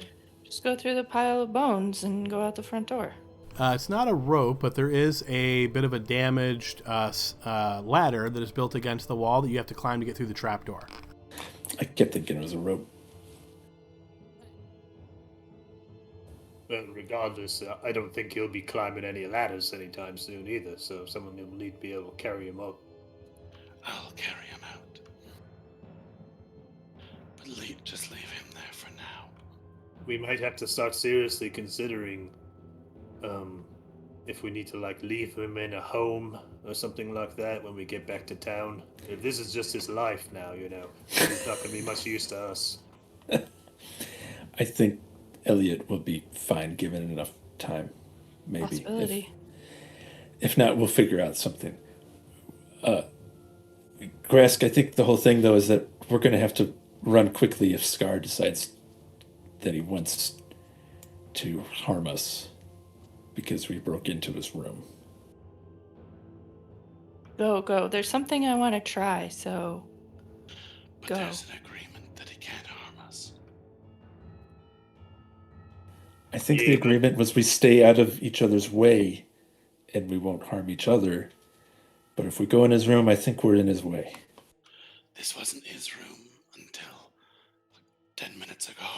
It's his room now. Grass, go. Just get a head start with the mannequin over here. And he'll what's the word I'm looking for? He doesn't Fireman carry. He doesn't want to, but he comes over here and he picks up Elliot. He starts heading towards the exit. He tries to walk light-footedly in this room because he doesn't want to attract attention. He doesn't want to have to drop a second body and run. All right, seeing you begin to exit. I'm trying to remember light sources here. I don't think... let's see. Yeah, so Sebastian doesn't have a light source, Grask. I don't think you're carrying a light source. So there is some light from your companions. So at least one person has a light source. I'm trying to remember who is actually carrying a light source right now. It's got to be Corin. I had that torch, or Elliot had the torch. Elliot had the torch. I can... I guess if it survived in Elliot's hands this entire time, I'll just take it out of his hands and hold on to it. So, Corin, we had you with a lantern setting, so I'm turning that off. And then you're taking the torch from Elliot, you're saying? Yeah. Okay, so you have a torch. I'm going to turn off any light that Elliot might be giving off. We have made this mistake like 3 times so far. I remember we used to have these like torch objects. Did those lag the game too much? No, we can still use them. You just have to drag them around with you. Yeah, at least then we don't forget them because you see them. Yeah, I'm okay with that. Actually, I think there's one over in the corner here. So I'll drag this, and then I'm going to turn lights off for everybody.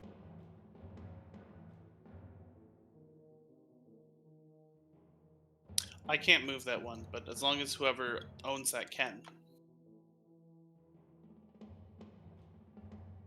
It is now controllable by all players. I got it.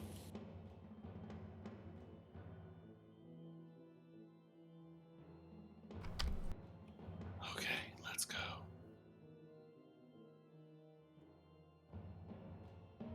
Okay.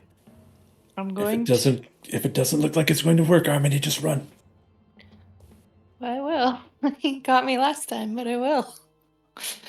You want me to hold back a little bit just in case? Yeah, so someone can see me die. I'm going to stealthily open the door, and I'm going to use my luck point. All right, so as you attempt to open the door, before even getting the chance to do this quietly, you realize that there is some kind of a barricade on the other side of the door. So you can turn the handle, but it will not push. Oh, dang it. Think you locked it, guys. Maybe this isn't gonna work out. You know what? Why don't we just come back later and ask him nicely? He might not even need money or gems. Well, I'm hoping he might not be in his room. Can I still smell my avarice? From where you're at the moment... Well, I mean, no. like 10 minutes hasn't gone by, right? Yes, correct. It's still on you technically, but you smell nothing special based on the range of the spell. Okay, I'm definitely gonna sniff this room, and then I'm gonna sniff the next room too. All right, yeah, smelling nothing, again, other than what your companions might have on them. Graska turns back to Sebastian and says, "How are you feeling about your cut today?" It doesn't seem as though we have found anything, unless any of you happened to find something when I wasn't looking. We'll split Elliot with you. Yes, I'm sure we'll get so much for him. Corin points up towards the jail cells. The last 3 times it's been a mistake. Maybe we just leave.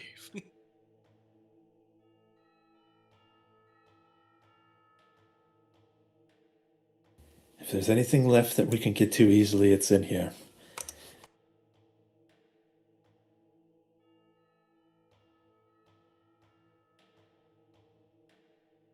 What do you smell, Armini? Nothing special from here, Harmony.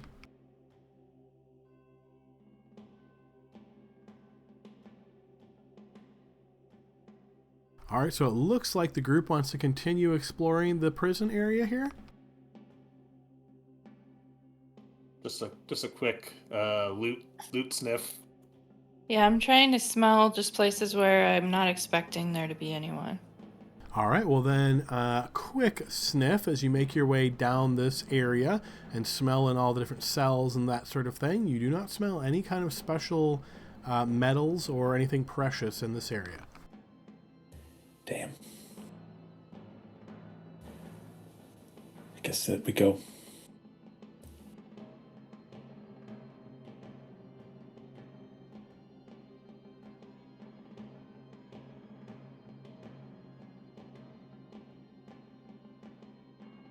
Okay, so I can smell down that hall and everything, but nothing.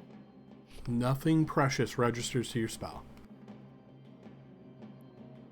Sorry, guys, nothing. All right.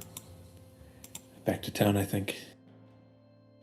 All right, so as you guys begin making your exit from the Scarlet Citadel here, this is where we'll go ahead and pause and take our 15-minute break.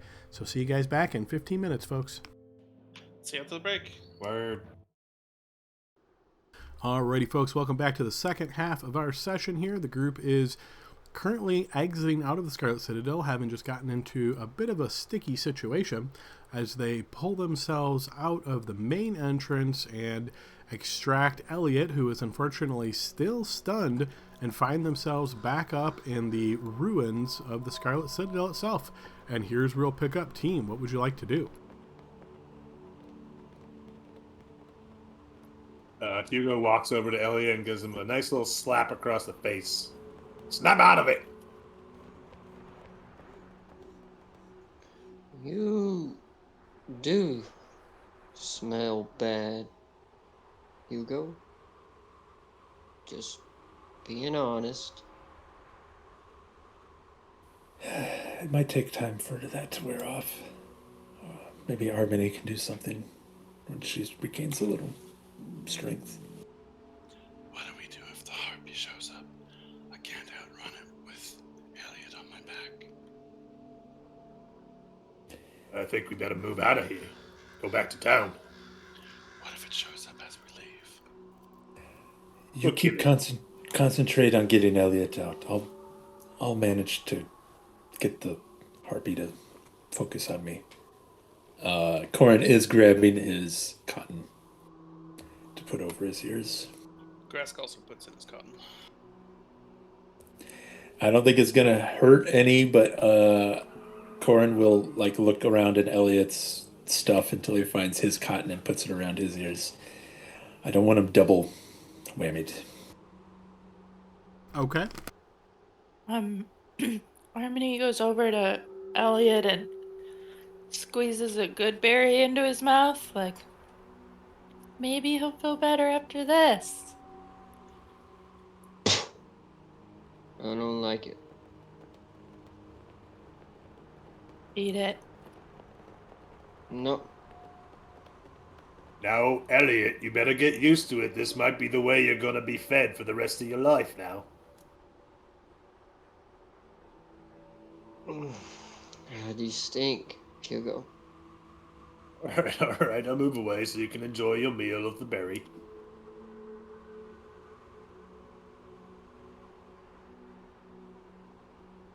And I guess Corin will decide to go first. Maybe he'll draw whatever attention comes. He'll actually, before he starts heading out, he'll just look back and make sure everyone's ready to go.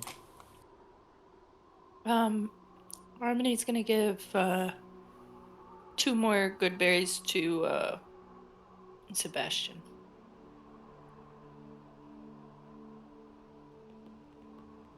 Here, this will make you feel better. Oh, thank you. It's very nice of you. He will eat one of them now. Remind me, this is, did we determine it was 3 HP each? That's right. As he eats it, you see kind of gets a little bit of that smile and swagger back to himself. Still looking a bit hurt, but more his self now. Harmony, maybe give it a few more sniffs as we go. There might be something out in the courtyard. Good idea. Then Corin will start.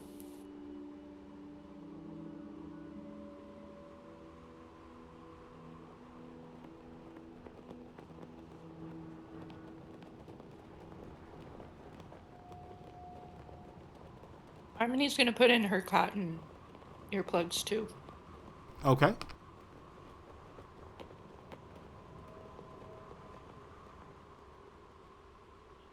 Grask will whisper to Elliot.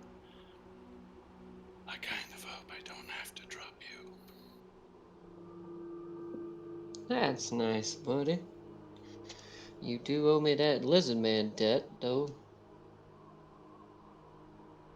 Lizard man.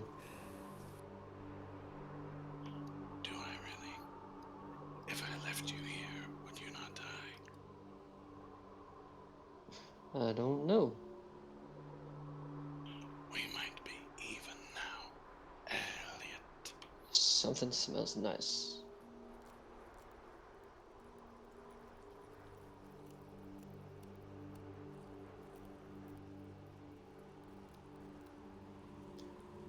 Your scales are smooth.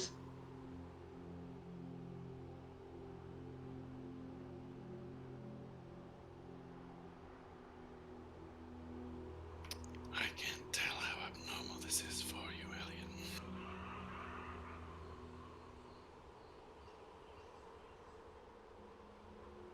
You keep mentioning smells. Do things smell different to you? I smell a lot of things. Like poison.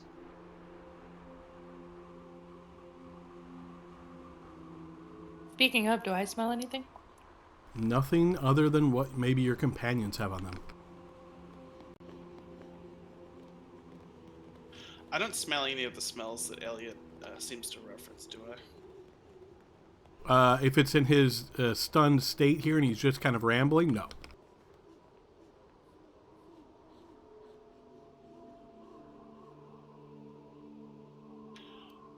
You know, poison can be a cultural thing. What does poison smell like to you? Different smells. Different poisons.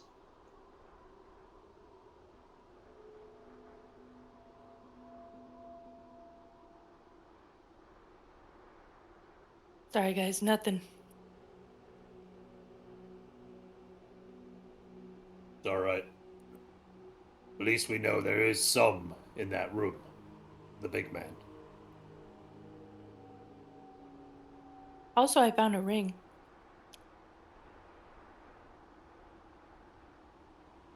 You notice that as you say this, Sebastian turns and looks at you and says, "Ah, then it is not totally a loss. We may have found something of value."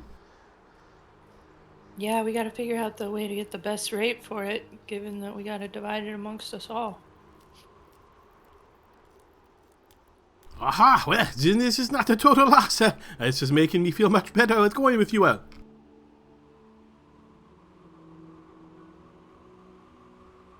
All right. Do you know the Back best to place in town. town to get the best rate? We could try the bartender. It seems as though he has a stock of some various different things. I wonder if he might offer quite a nice sum. Two lads like that sometimes come with abilities. We should also make sure it's not magic. All right, safe to assume you guys are exiting the Scarlet Citadel courtyard and making your way back to the village of Red Tower. We step off the map. Into the safety of the Black Void.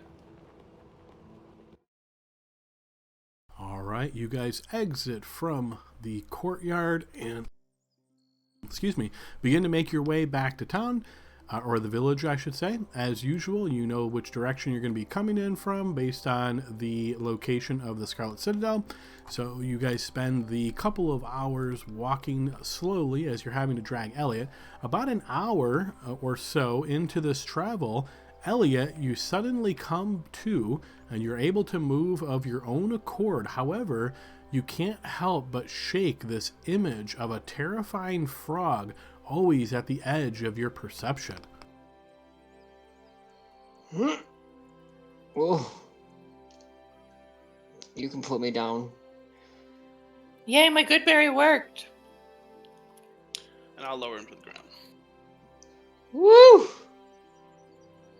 I guess you were right, Hugo. I assume I blacked out once I put that torch in that frog.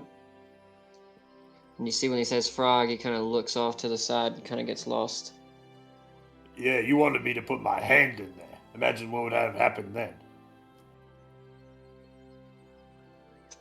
Probably the same thing.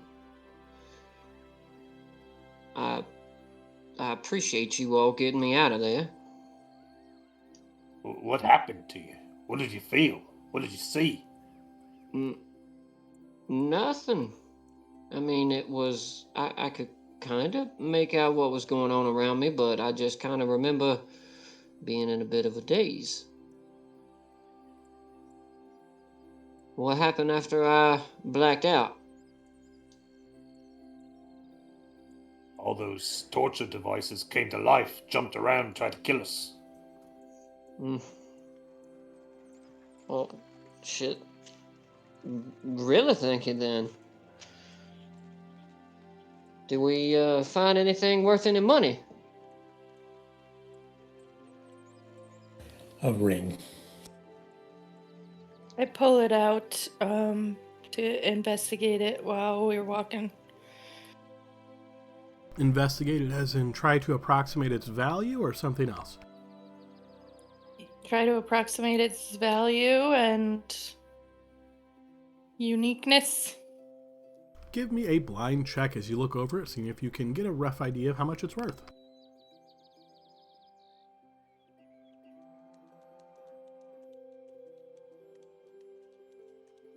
Alright, I'm assuming you don't have any special skill set here, such as jeweler's kit proficiency or anything along those lines? Nope. You look at this item and approximate that it's probably worth somewhere in the realm of 200 gold pieces.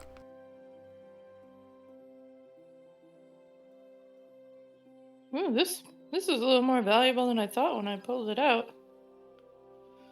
We might be able to get a pretty penny for it. Oh, that's good. Glad to hear it. See how much they're willing to offer us. By my calculations, I believe you guys in total owe me about 14 gold. That's with the inflation. But since you saved my life, we'll just call it even. Very generous. You weren't there when we won the ring, Elliot. Yep, you're right, which is why I'm calling it even.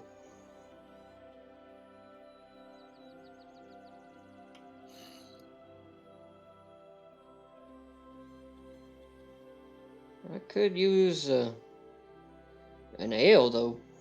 Should we just go right to the inn? See if we can go ahead and trade it, secure a room or two? I think that's probably wise. The sooner we figure out how much it's worth to them, the better. Is there a jeweler in town? Yeah, Sebastian, is there anybody else that we could compare offers with? I am afraid not. I do not think that you will find a large market of jewelry appraisers. As I said, the innkeeper he probably can help give an idea of how much it is worth and maybe even be able to purchase it. But unless it has some type of special significance, such as religious nature or something along these lines, I do not think there will be too many people that be interested in purchasing such a thing. But I suppose the innkeeper and maybe the smithy are just outside chance, I suppose. Matilda. We'll take it to Matilda. Ooh, good idea. She said that we should show her stuff that we bring out of there. Could I do a religion check on it? When you looked at it previously, you did not recognize any kind of religious nature to it when you were gauging its value. And She's is a it bit necess- snooty. Matilda? Yeah, she was a bit snooty. I mean, none of us follow her religion. I mean, she ain't really gonna give us money for it. Could be worth more than the gold. It's silver.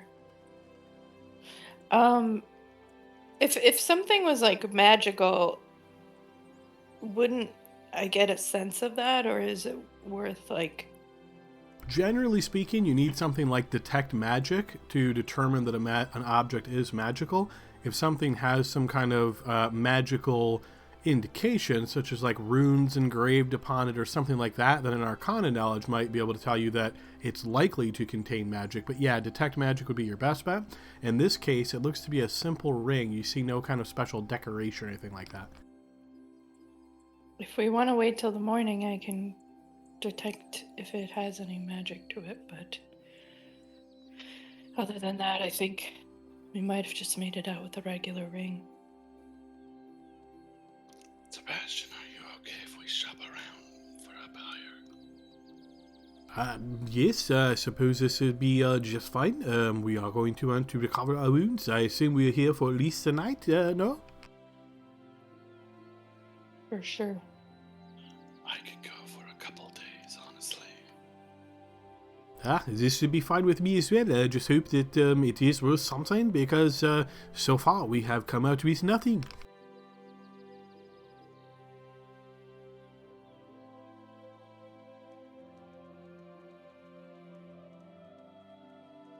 Alright, so guys, you want to make your way into the village and head for the Cage Tavern and Inn, is that what I heard? Yep, I Yes. think so. Yeah. Alright, so as usual, you guys take a little detour around this sunken pond and eventually make your way towards the gate itself. Harmony, do you have this ring in hand at the moment, or have you placed it in a pocket, or give me an idea of where the ring's at? I keep it in a pouch with my coin. Alright, fair enough, in a coin pouch. You notice as you approach, the guard at the gate here gives you a nod as you guys walk on past him, and you find that you are looking at that rib cage that would get you into the Cage Tavern and Inn. You pass through that ominous opening and find yourself in the inn proper.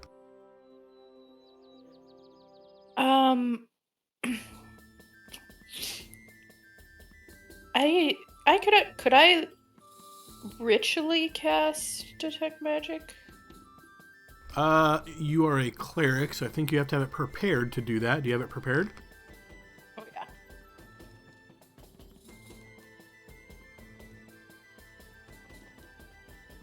So I just need to focus on it for 10 minutes? Oh, I'm sorry, I must have misheard you. Did you say you did have it prepared? Yeah, I do. If you do have it prepared, then yes, you can ritually cast it, and that would just take you 10 minutes plus however long the spell. So I think it's just an action, so it'd be a little over 10 minutes. Okay, I'm gonna find a quiet corner to focus on doing that. Okay, and you're trying to find a quiet corner here in the tavern? Yeah, if it's too crazy in there, I can step outside. You suspect that casting a spell for over 10 minutes in line of sight of people might bring some questions or some concerns as to what you're doing. Yeah, I'll step outside. Okay, is there anywhere in particular in town you're going to try to get this privacy? Just behind the outhouses. Alright, so you're essentially just making your way to the interior of the wall and then just sitting down and beginning to ritually cast? Yep. Alright, fair enough. So Harmony exits the Cage Tavern and Inn as the rest of you guys are inside. Anything in particular you guys are doing inside? I'll order some beer for everybody. Alright, you notice that there is a waitress walking about here serving the patrons. As she sees you guys take a spot and you request some beers, you see she looks down towards you and says, yes, that would be quite fine. Let's see, one beer for each of you? Is that 5 of you, or do you have others you're waiting for? Well, yeah, everybody at the table for now. I don't think our lady friend likes to drink that much, but if she does, I'll buy her one. But just us for now. Thank you. Certainly, yes. I will bring those back for you in just a moment.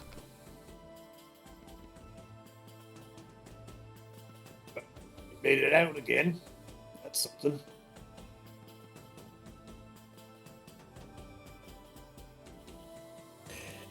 It's close, but we did it.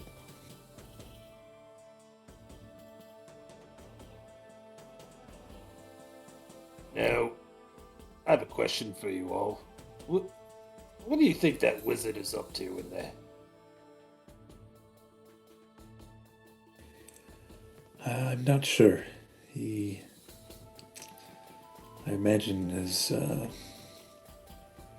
looking for something maybe, or I don't know, researching maybe. Well, he keeps just great company, doesn't he? Yeah, do you think the jailer works for him, or he's just like a roommate? Well, we could maybe ask around town about him. If he probably had to go through the city to get into the Scarlet Citadel, Maybe he paid the tax just like everybody else. Oh, that's true. Very true. I wonder if we can get access to those records. Adam, did we get the name of the bartender, like tavern keep owner guy person? I don't remember. I believe that you did. Let's see, double checking here. Yes, so you will recall that the Cage Tavern and Inn is run by a brother-sister combo. The brother's name is Ambrosi, and you haven't met the sister yet. Got it. Yeah, so thinking on that, Corin will maybe look around and see if he spots Ambrosi, and then if he does, he'll say, maybe I'll just go and ask Ambrosi if he recognizes his description. And I'll also ask him if he wants to buy any rings. I can inquire if he's in the market.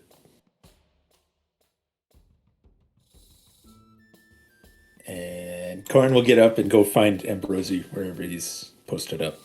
Yeah, it doesn't take you too long, as he is actually behind the bar here. As you approach Corin, you see him notice you, and he kind of raises his head, the sort of long hair hanging down to his shoulder, and he kind of raises his head, looks at you, raises a little bit of an eyebrow. Oh, greetings. Welcome back. Is there anything that I can get you?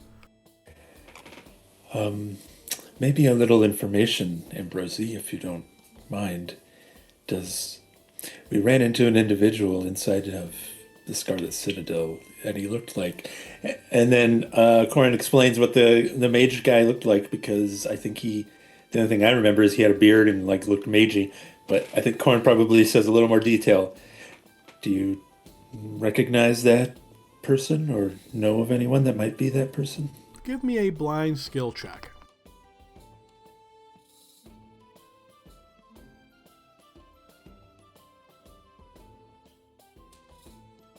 You notice he listens to your description, but maybe perhaps seems a bit distracted as he pretty quickly shakes his head. No, I'm sorry, that does not sound familiar. Okay, can I insight check and see if he actually doesn't know, or if he's trying to cover up something? I would say based on your previous check, you're not really sure. It just seems as though he's a little distracted at the moment, and maybe his mind's elsewhere. All right, fine. We may have acquired something from the Citadel that we want to sell. Are you interested in jewelry? You notice he now seems to focus a bit more on you as he gets this slight grin on his face.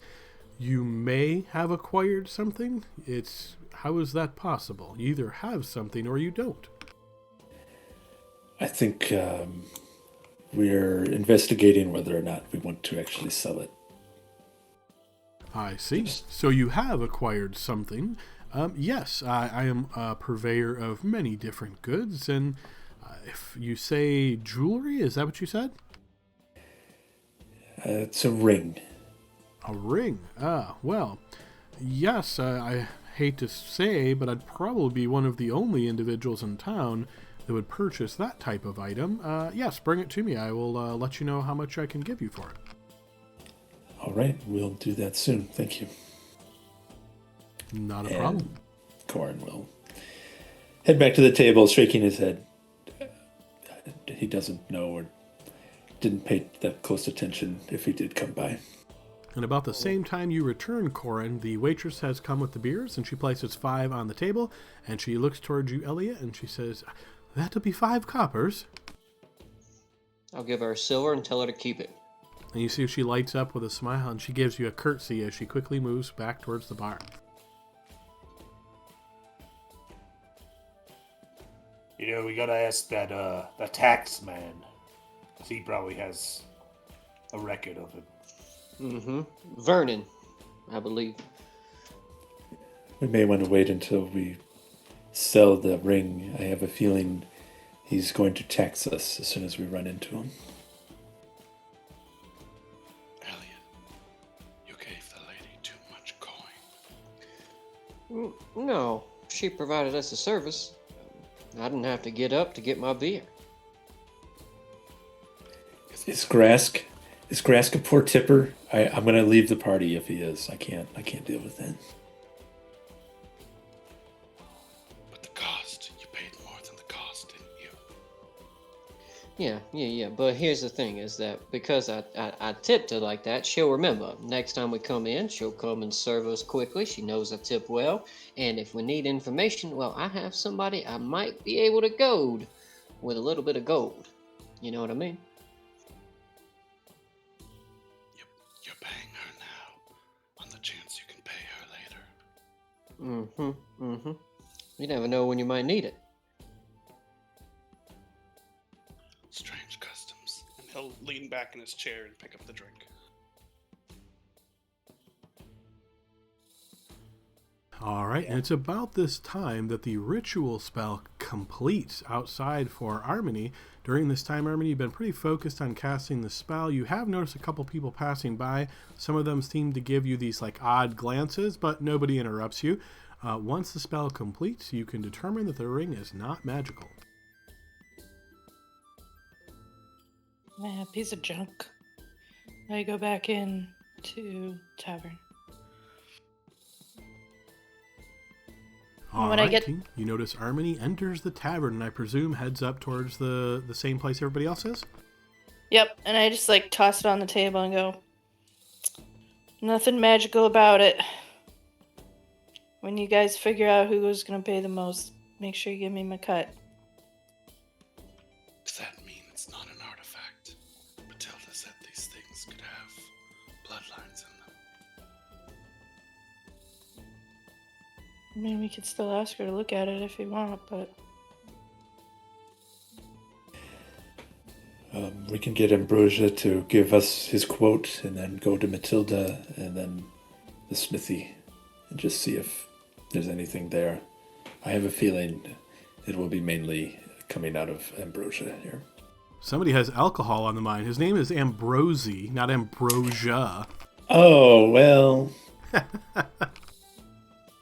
That's a You guys- Halloween alcoholic drink right there. That's what jumped to my mind. Yeah. Adam, I'd like to ask around and find out how far away the Temple of Eric is, and if it's not too far, I might be interested in doing that.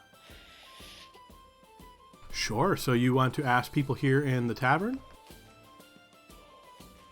Yeah, like, well, if we're gonna go talk to Ambrosi, maybe I should just ask him. Are we gonna show it to him? Yeah, Corn will grab it and kind of head back over to Ambrosi and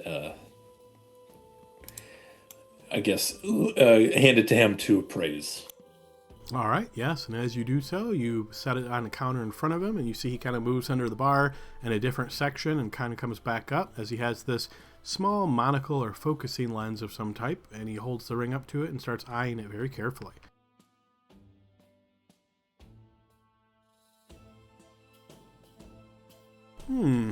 Interesting. Well, first of all, and Corin, since you're the one getting this appraised, roll me a 1d100, please. 72. Well, first of all, I don't see any kind of special markings or anything on this. It looks like a fairly simple gold ring. Well, let's see. What I would be willing to give you for it, I probably could go as high as 100 gold pieces. Corin kind of ponders for a moment, nodding his head, and he says, if you don't mind, there was one more place that we were going to check before we decided. But we'll come back here and talk with you shortly.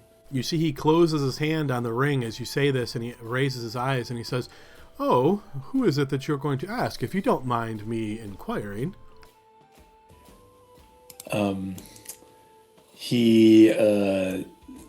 I try to remember Matilda, I think, and the person who runs the smithy. And you see he nods slowly and he says, well, I certainly don't want to try to force you to do anything, but I can tell you this Matilda woman, she's not going to be interested in purchasing it. She's like a historical artifacts kind of person. She might ask you to donate it to her, but she's not going to give you any real coin for it. And over at the smithy, why would she want to purchase a gold ring? People make jewelry or ornate filigree. The ring could probably be melted for that. Agnieszka, no, that's not really her skill set over at the smithy there. She's more horseshoes and things. I really think it would be in your best interest to sell it to me. And you see he taps the closed hand on his chin a couple of times as he eyes your face, and then he opens his hand, but he keeps it real close to his body, requiring you to reach far to take it back if you wish. And he says, 100 gold pieces right now.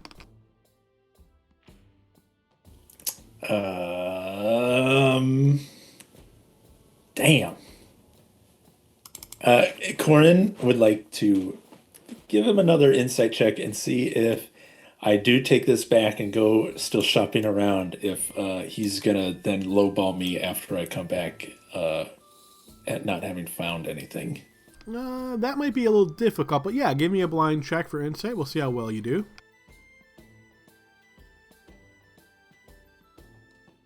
I would say you can just tell that he seemingly is wanting to make this trade. You don't get any read one way or the other if there's any ulterior motives to him.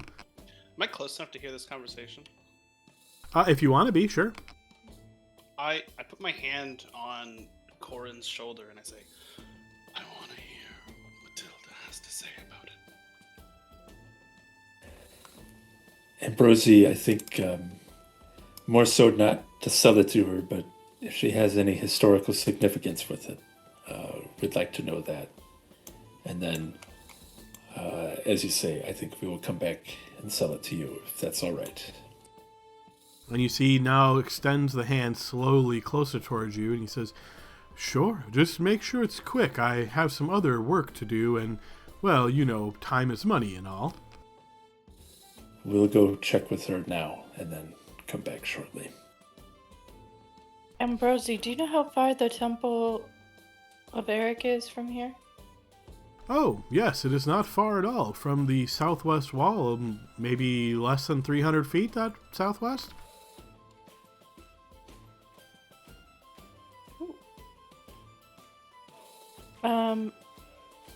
Well, I say to the group, you know, I might go say some prayers while you guys are talking to Matilda.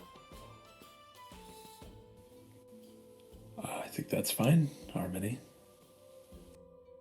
Matilda may not have anything to say about the ring, also.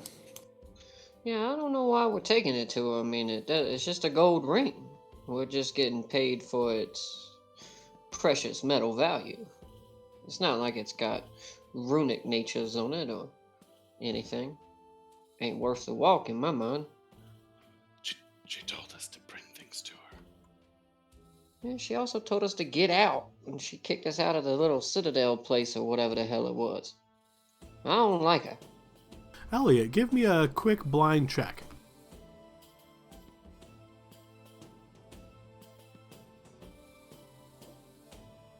Yeah, that terrible lady. Well, you can't believe why your team is even wondering this.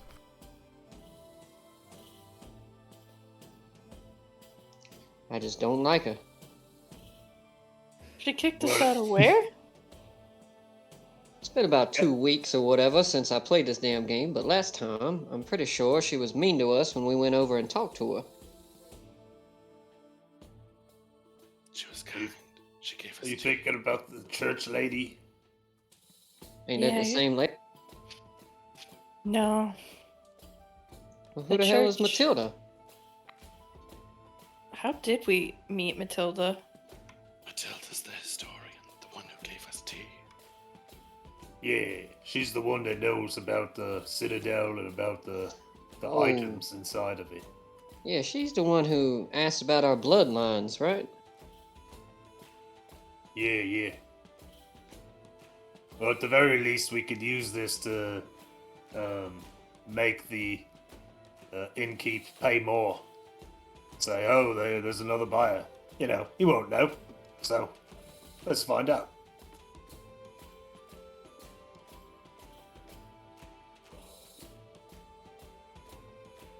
We'll be quick, Elliot. You can come with me if you want. Learn about the wisdom of Eric. No, but look, it looks like there's 1, 2, 3 beers here that haven't been touched. How about I sit here and I drink these 3 beers? Corin just slides his over to Elliot. Grask takes his and just like downs it as much as he can. Just like pours it down his mouth, and not all of it gets down. A lot of it pours over and like onto him, and then he pushes the empty glass to Elliot. Never change, Grask. It's kinds of like nods awkwardly. Like, yeah. I'll stay with you and have some ales. I don't really feel like going on a foot race through town. Been hit quite a few times, so I'm just gonna rest here. If she doesn't have anything to say, I'll just come back and we'll sell it. Let's go. Corin and Grask head out. And Harmony too. Yep. All right, so Corin, Grask, and Harmony are heading to Matilda's house. Well, I'm gonna split up at some point. Yeah. All right, so we've got Hugo and Elliot remaining in the Cage Tavern and Inn, and then Harmony's planning to go to the Temple of Eric, while Grask and Corin are heading to Matilda's house. That's right. Yeah. I think that sounds correct, yeah. All right, fair enough. Let us start with Grask and Corin then. So as you guys exit out of the Cage Tavern and Inn and begin to make your way towards Matilda's house, as you get a little bit of a distance, we'll say you kind of make it to about here-ish as you're crossing the village square. Harmony, you realize the Temple of Eric is back over this way, so you split with the other two as they continue on to Matilda's house. So guys, you arrive at Matilda's house and you notice that she is actually sitting out front in this little rocking chair, very similar to how you saw her the first time. And she has this sort of thick blanket over her as she's just slowly rocking back and forth. As you're approaching, you see she has this glass, which looks like maybe it contains a tea or something like that. And she turns and sees you and gives you a soft smile as you're approaching. Matilda, we have a ring. If you have tea.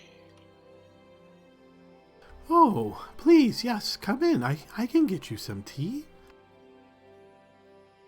Grask turns to Corin and he smiles like, we made it. Like, we did it. We got there. Corin kind of smiles and nods, although I don't think... I can't remember. What was the description of the tea the last time? Is it bad? I think it was bad. Yeah. I think it was pretty run of the mill, nothing special. Just typical. That's fine. Okay. Yeah. I think Corin will play along with Grask and kind of nod and then give him the after you gesture. It was bad because you ate the tea leaves. All right. That's what Grask did, right? He took the pot lid off. Right. But this might be a different tea, guys. All right, so as you enter Matilda's home, you see she is pretty quickly going about preparations to get you guys some tea. But as she looks back towards you and says, "Oh, I have the pot on now, but I'm quite curious. May I see this ring?" Corin will pull it out of his pocket and hand it to her. All right, and as you hand it, Corin, give me a 1d100 roll, please.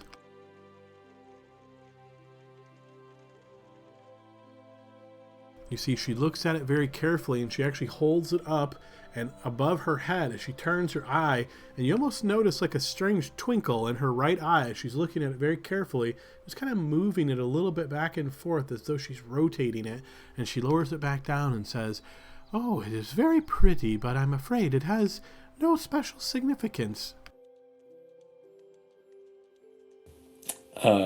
Corin throws it in the fire to look for hidden writing on it.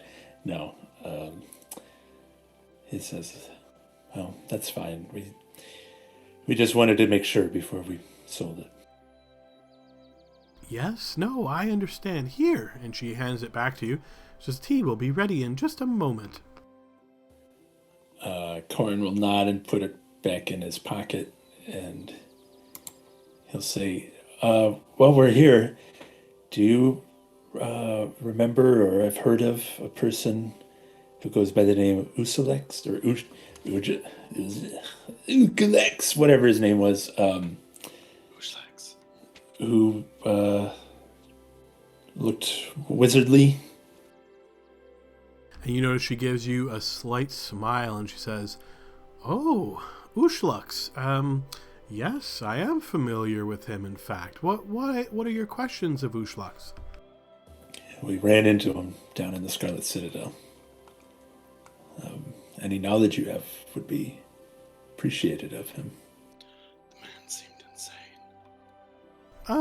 Well, in some regards, I suppose so.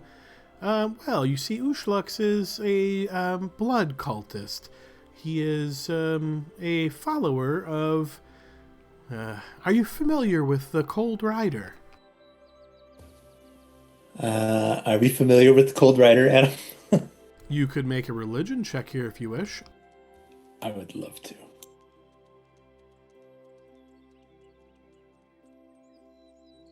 Is the Cold Rider like a human god? Do you think there's any way Grask knows? Because I'm leaning towards not making this check at all. I would say yes. The Cold Rider is known universally for those that are familiar with it. It's not tied to any particular race.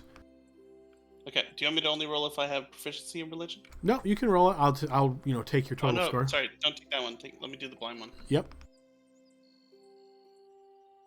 So, Corin, for you, I would say you are familiar with the Cold Rider. If there is any generic evil force in the world, people always seem to want to blame it on the Cold Rider. So if there's one sort of generic evil that people would point to when things go bad, that's the most likely it is to be heard. Grask, I would say, somewhat similar to you. You would know of the Cold Rider as like this mysterious dark entity that's in the shadows, and maybe you actually came from Markazor, if I remember, so some of the goblin folk there that you may have encountered on your travels could explain that they don't really worship the Cold Rider, but they think of him as like they're happy when he does bad things to people they don't like. Gotcha. Yeah, and I think as Matilda had asked that, we'll both kind of nod, or Corin will nod. And says, I've heard of him.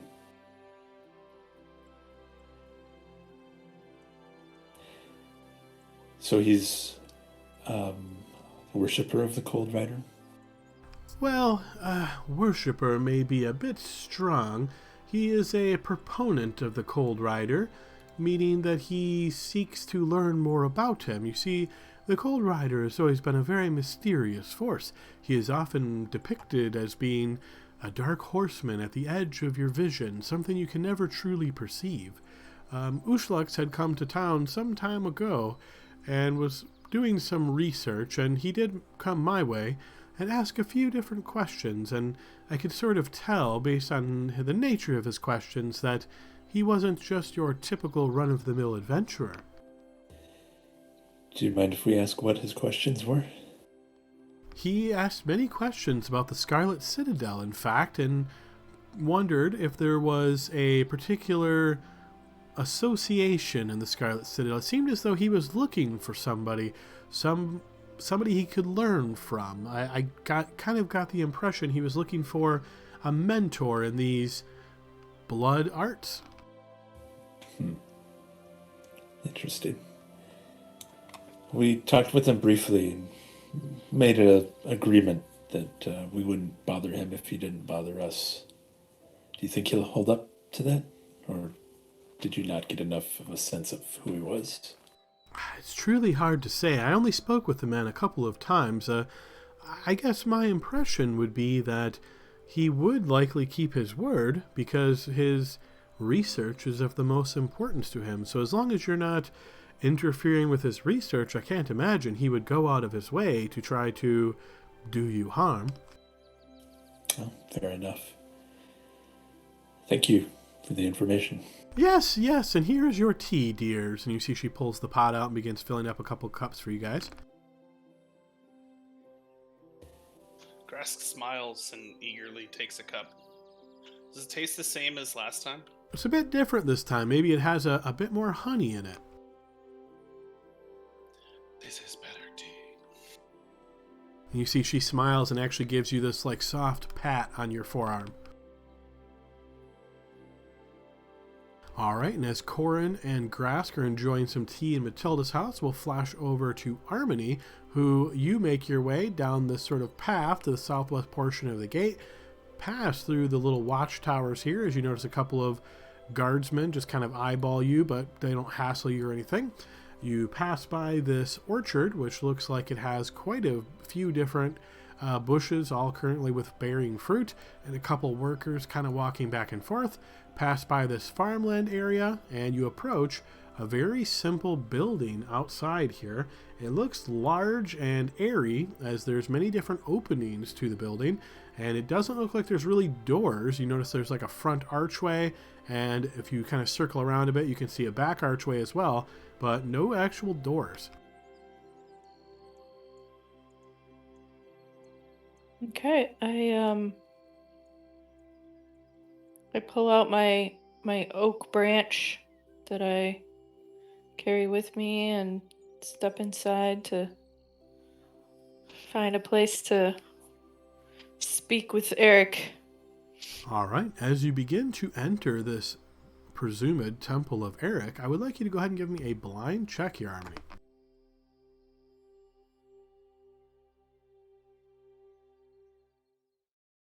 You notice as you enter, you see a shape here at first, a humanoid shape, and you glance in that direction, and you are perhaps at first shocked to see the presence of a very odd-looking creature. Calling upon your knowledge of nature quickly, you do recognize this to be what is known as an All-Seed. These individuals are somewhat similar to centaurs, and you can see that she has the lower body of a pony, perhaps, and the upper body of an elvish woman. I say, hello.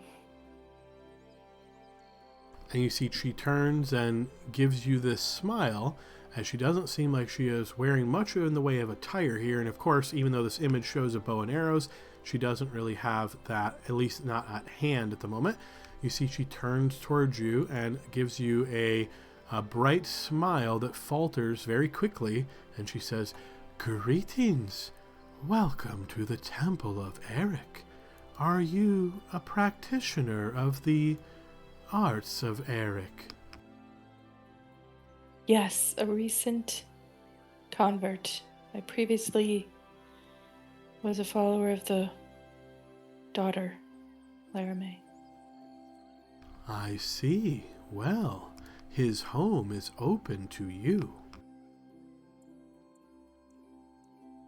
I say, I'm looking for protection for my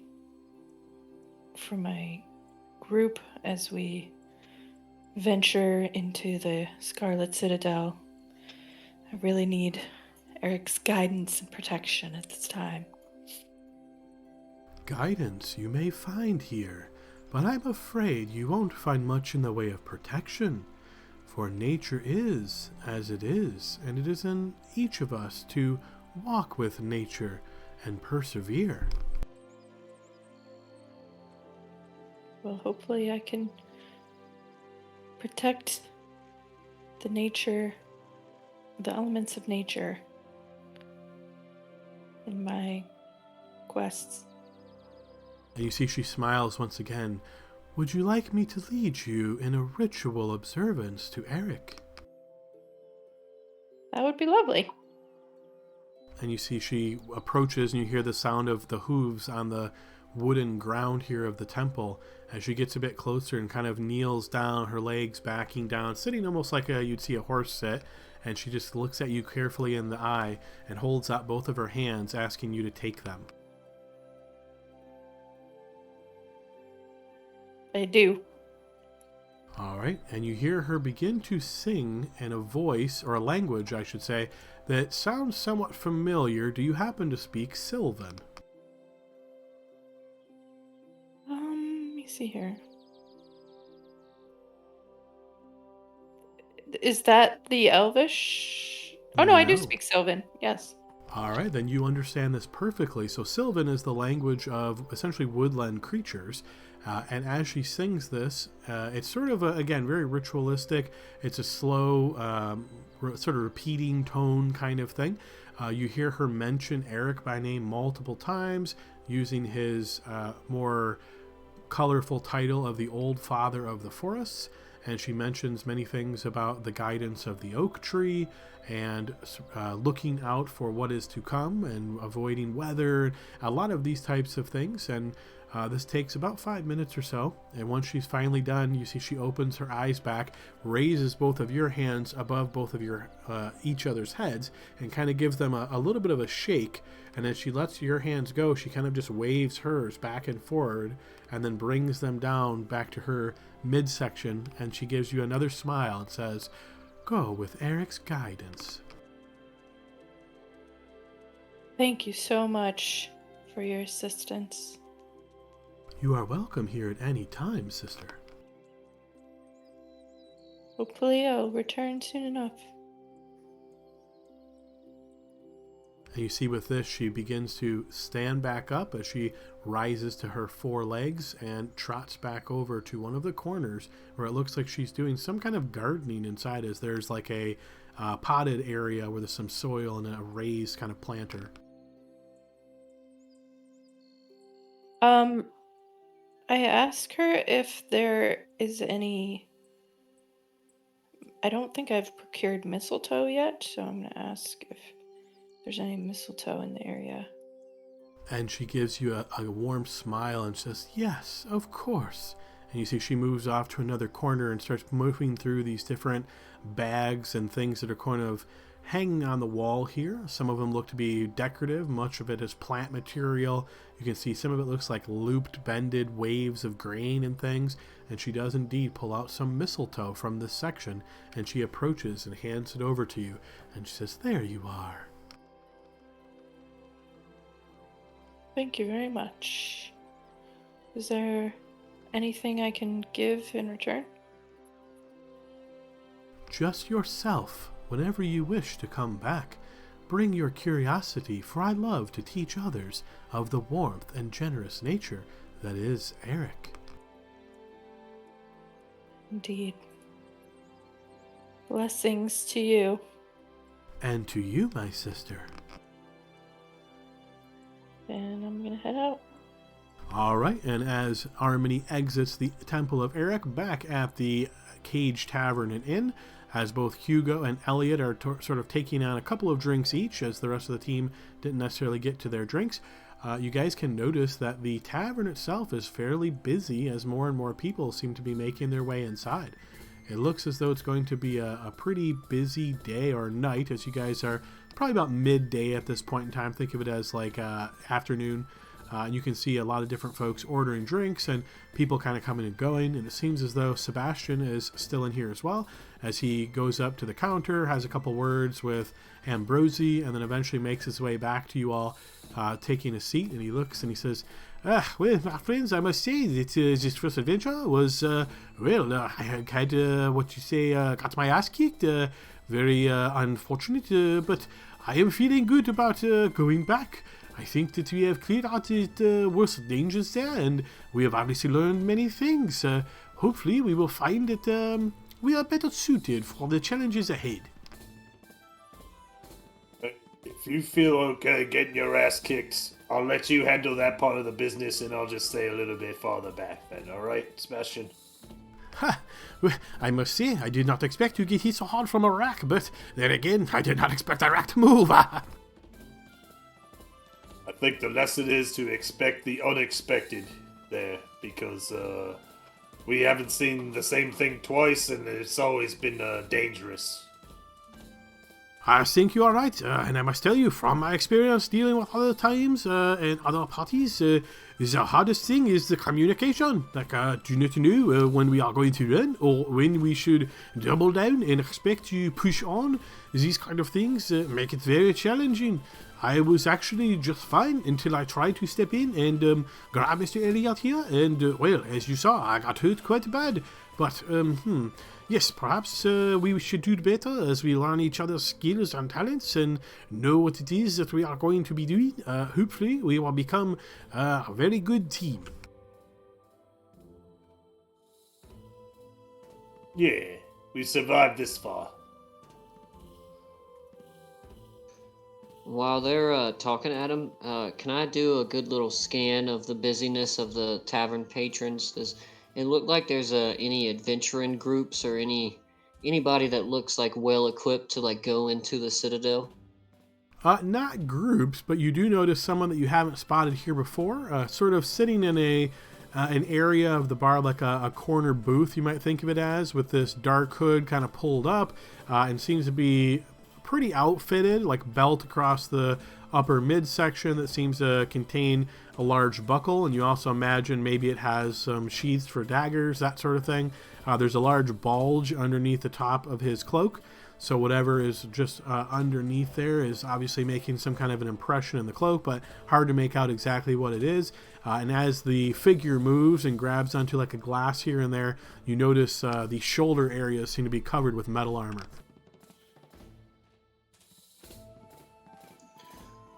Look at that guy over there, Hugo. He looks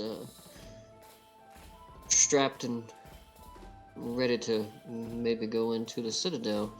You know, I wonder about this man, Ushlux. I mean, he can't be into anything good down there in that chamber with those torturers. Yeah, I think he's up to something real evil, honestly. But, you know, he might be strong if he's just hanging out with those creatures. I mean, yeah, but there's magic that makes people do what you want.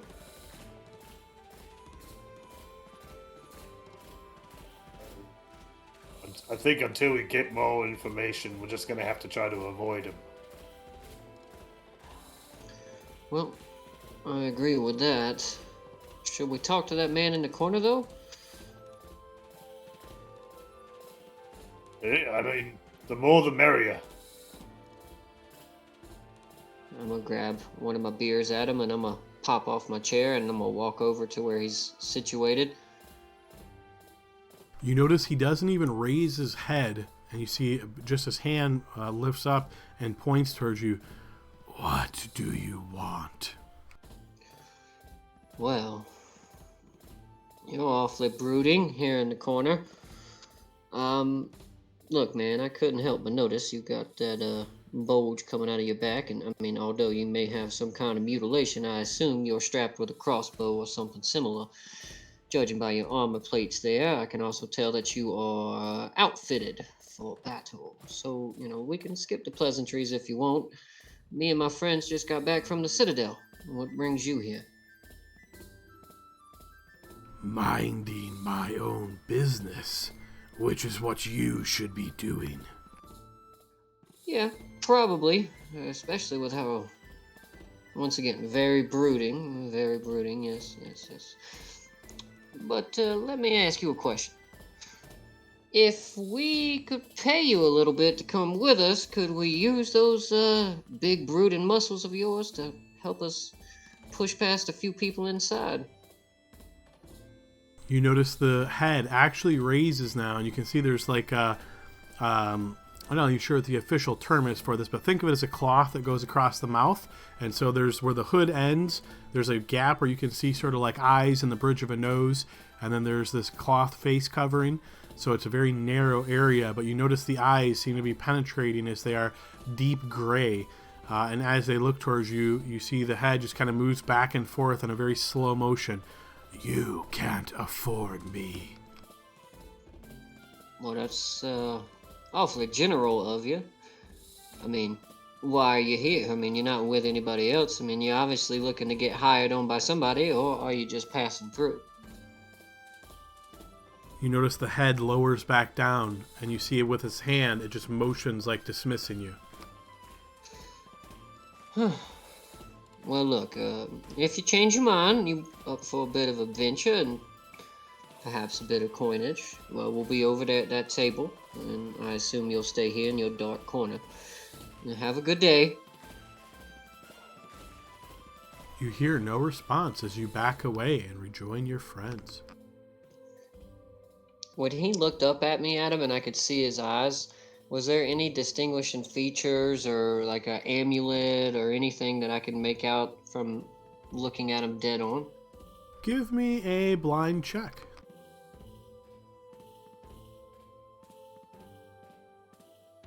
I would say you sort of recognize that the individual was intentionally masking their voice, and that's obviously not what they actually sound like. They were sort of putting on an affectation to make it sound different than what they normally do. The face was a bit softer maybe than what you would expect, but it was mostly covered, so hard to say exactly. Overall, again, I think you're just left with this idea of a very odd and likely mysterious figure. Come back to the table and I'll slide up and say, well, not gonna help us. I don't know if he'll ever help anybody. Well, just as long as he doesn't get in our way. That is true.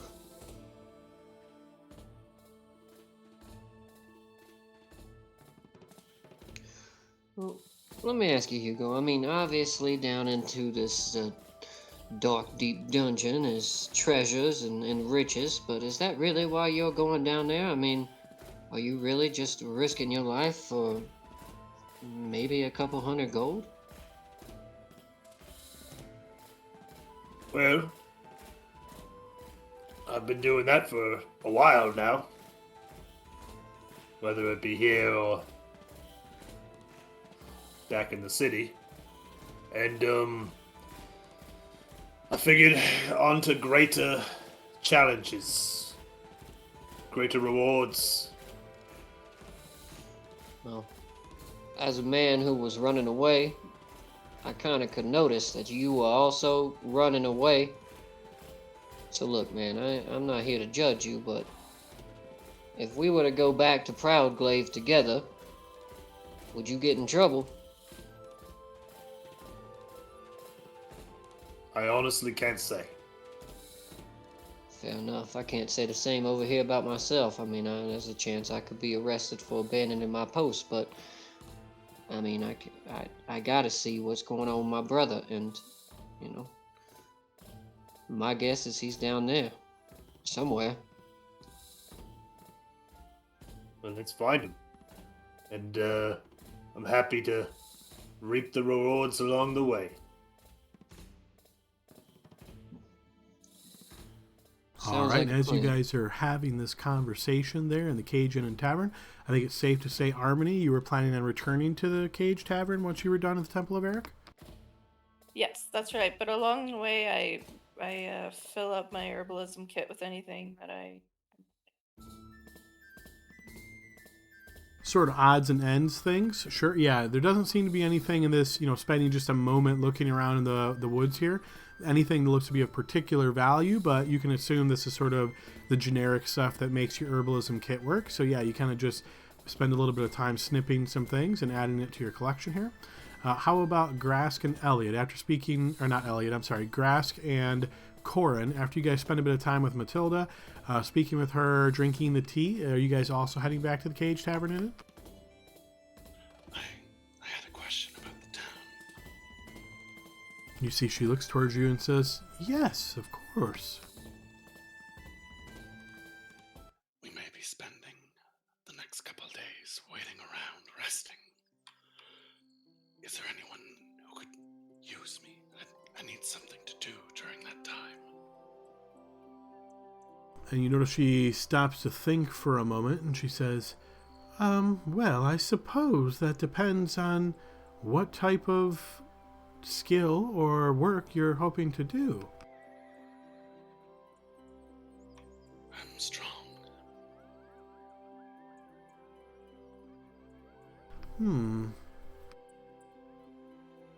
Well, I do think I heard that over at the orchard they were trying to clear an area of dead growth. They might be able to put your back to work if you're willing to spend some time digging.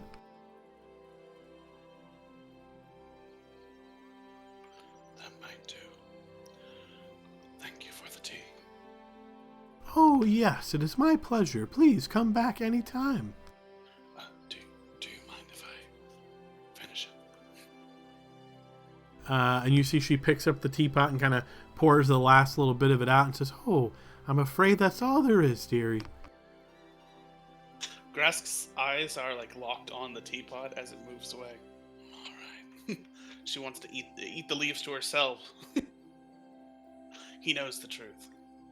And she doesn't seem to recognize this look of yours as she takes the teapot back to the kitchen area and sort of sets it down and returns.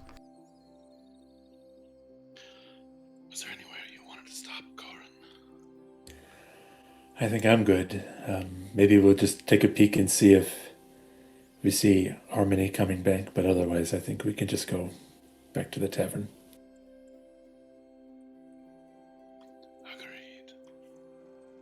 All right, sure. So a short while later, you guys make your way back to the Cage Tavern and Inn, and about the same time, you guys are all reconnected here at your booth in the inn. I'll go sell this ring unless anyone else has thought of another thing. Matilda didn't have any knowledge to share about it. Only thing I'll say is, from your story, it sounded like you really wanted the ring, so,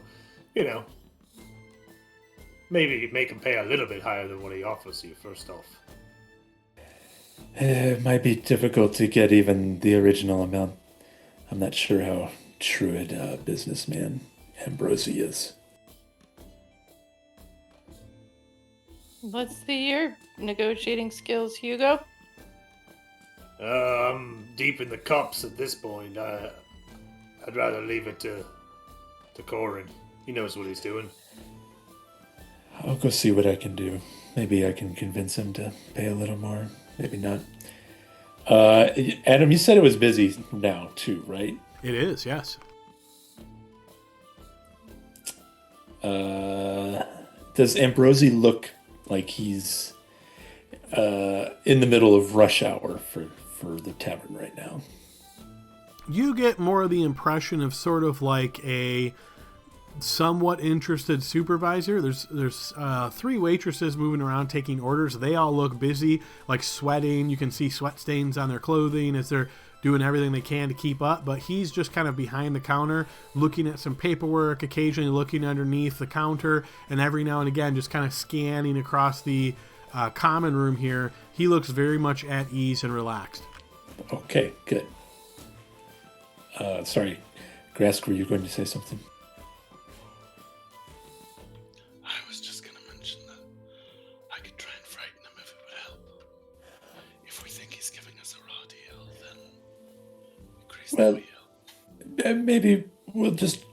Why don't you hold on to that? I'll just see if I can talk to him a little bit and get him to... Harmony he close to said it that. was worth 200. She did. However, it might be worth that much, but I suppose he has to resell it to someone and get his value out of it. So we probably won't get 200 for it. Maybe. But unless anyone stops him, Corin will kind of shrug at the table and then go up to talk to Ambrosi. And as You you're got this, still, Corin. as you're still like 20 feet away from the bar, you notice he raises his eyes and looks at you with no sign of surprise at all. It's almost like he was expecting you.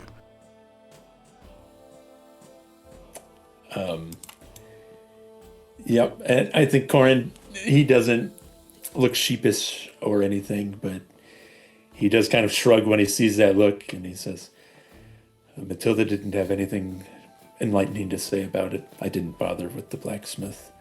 Is the offer still good? And you notice he gives you this slight wry smile and he says, "Of course it is, but I hope this is a good lesson that you have learned, and you will bring whatever you have to me forthwith, and I will make sure that you are compensated fairly."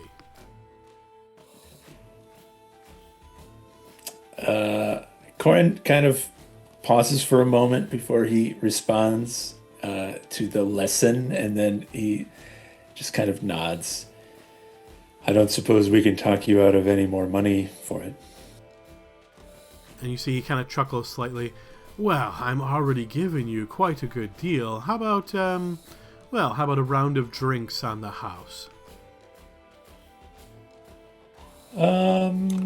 Yeah, I think Corin will kind of nod to that. That's fine. And he'll slide it across the bar top to him. You notice he pulls out that same focusing lens that he used previously and analyzes it once again, pretty much just as much time as he spent the first time. You get the impression of almost a person confirming this is the same item they've already seen. And before he gives this sort of reassuring nod, slips it down in a front pocket of his and kneels down behind the counter, starts moving some things around, slides back and forth a bit, and then shortly later comes up with a bag in hand that he sets on the counter and slides it over towards you.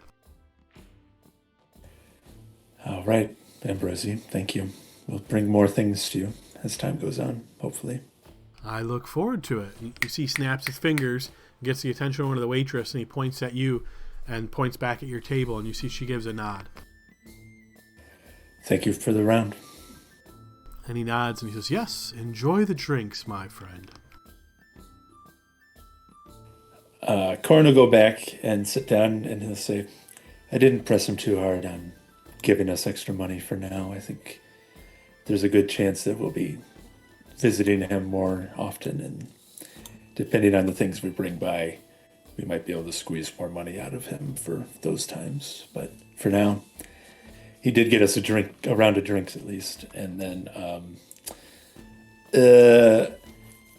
does Corin get the sense that him counting all these gold coins out in the open is going to like make everyone in this bar look over at us like we're easy marks? So I would say you don't get the impression that this is like a real dangerous place, that you're like worried about cutthroats in every corner, that kind of thing. But yeah, I mean, just in general safety idea, anybody knowing you are holding on to that much gold might be a cause for concern. I think with that in mind, he'll say, I have the money, which we can divvy up maybe when we go to our rooms later tonight. I don't want to do it out in the open here. Sounds good to me. Speaking of which, I mean, Grask is saying we spend a couple of days here. I mean, just to recharge, or is there something that y'all are looking to do? Because, I mean, well, we could sleep and I'd be ready to go tomorrow. I think Grass got fairly well messed up. Is that right? I look over at Grask, and does he look totally still like devastated from down there? I mean, he obviously looks wounded. I don't know that I'd call him devastated. Looking at his HP bar, he's a little less than half, so hurt for sure. I do not know how to mechanically express my hit dice to you, but whatever you think that looks like, that's what Grask wants. Yeah, I'm trying to think how that would I'll just say, Grask looks like he might need a little bit of an extended rest. Hugo got beat up bad too. Maybe worse than me. I feel like we might be in a better position if we went in there sooner rather than later. Just because we've gotten rid of the biggest obstacle that was in front of us. One of the first things we were told about that place was that it's ever changing as well, so we don't want to give it too long to settle before we get thrown into something new. And you notice Sebastian looks over towards you, Cora, and you can see him tapping his fingers on the table kind of quickly, actually, as he's staring at you pretty intently. Yes, I would be more than happy to go back tomorrow if that is what the group decides. But one thing I must tell you all, you might be interested to know. In addition to my rapier skills and able to shoot bow, I am also known to be able to turn some coins into more coins.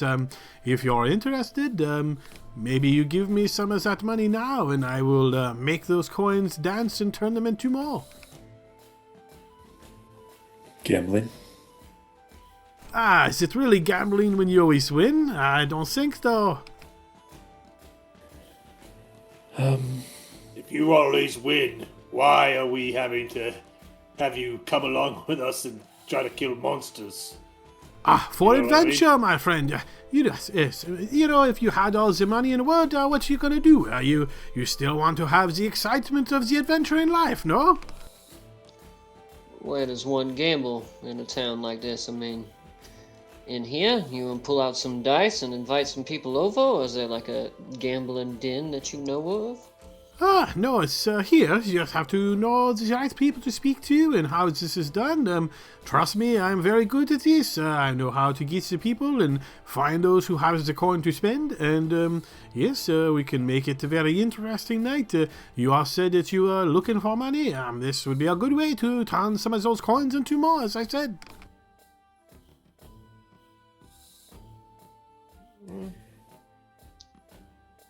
I'm down.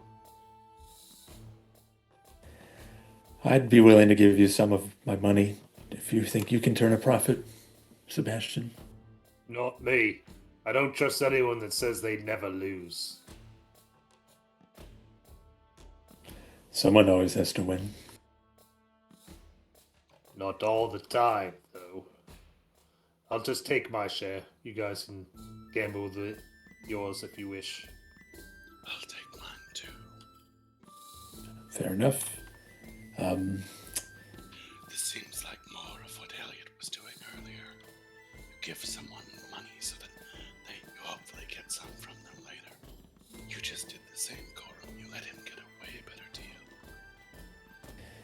You have to remember, Grask, we have to deal with the innkeeper for a much longer period. If we demand more money from him now, or have to negotiate him down, then he'll remember that as we go forward. Might be. He can step on you. I don't think that's the case, but as far as I can tell, he's the only game in town for selling things like this. Yeah, I mean, I agree with Connor on this one. You gotta always keep the fence happy. It's more money than we had a little bit ago. If you all want to join me up in the rooms real quick, I'll count this out for you. Yes, we should do that right away, because we don't have too much time. Yes, let's go. Butter is food lotion. Can I make an insight check to see if Sebastian is like a gambling addict and like he's finally getting his fix here? So that's what it's You not. sure? Give me a blind check.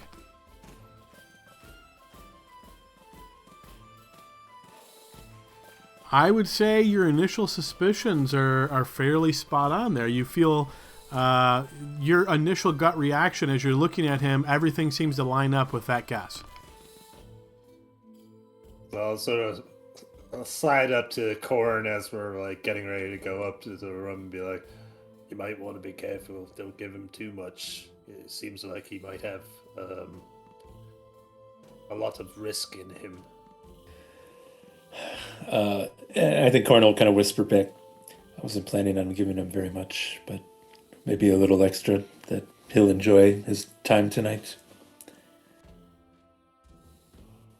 Fair enough. That rack did hit him pretty hard. That was my thought. I feel bad. And Corn will kind of nod thanks at Hugo's warning. And then whenever we get back to the rooms, provided there isn't an assassin waiting there inside of them, I'll count out the coins for everyone, which, if the math is right, it's 16 gold and 6 silver. If you're dividing it by 6, yeah, that would be. Yep. So the mark of the beast for you all. All right, so it sounds like everybody's going to take, to make this easy, we'll just call it, we'll say there was a couple extra coins in the pouch from Ambrosi, and we'll say everybody gets 17 gold pieces. Perfect.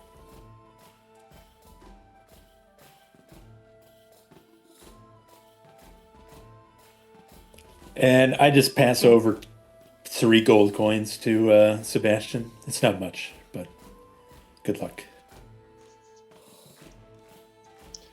I am going to take 10 of my gold pieces that I just got and look at Hugo and hand them to him and say, look, I plan on drinking a lot tonight. I may lose all of my money, which is why I don't want to actually lose all of my money. So will you keep this for me?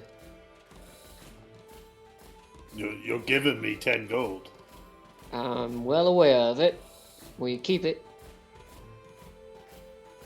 Yeah, sure. I'm not gonna spend it.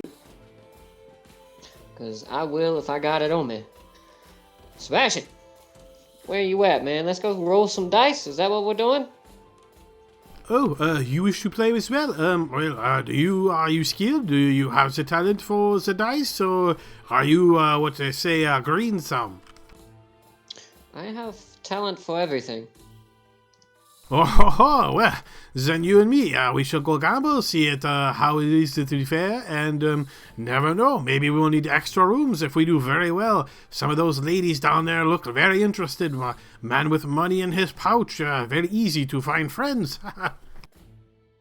I'm hoping I do find a few new friends, but maybe not of the lady type. I'm hoping to see if I can learn a few names around town. You know, Sebastian, I lost my twin brother, so the more people I know, the more people I can learn about, the more people I can potentially investigate later on. Plus, I like making money, and I like drinking ale. Then you are in the right place. Let us go. Yes, sir. We will head down the stairs, and I tell you, we will find a good game for these dice. I'm feeling very lucky, my friend. Just give a wave to everybody behind me as I walk back downstairs with him. Alrighty, so I got the share of the gold, and then it looks like Corin gave over 3 of his gold to Sebastian, and then Elliot, you're going to gamble on your own. So what I'll ask you to do here is roll a, this will be essentially just a luck check. So it's 1d20, but you can base this either on charisma or dexterity. And if you happen to have proficiency in dice, you could apply that bonus as well. I do not, but I will use dexterity. So it's a +3. All right, you can make that check publicly.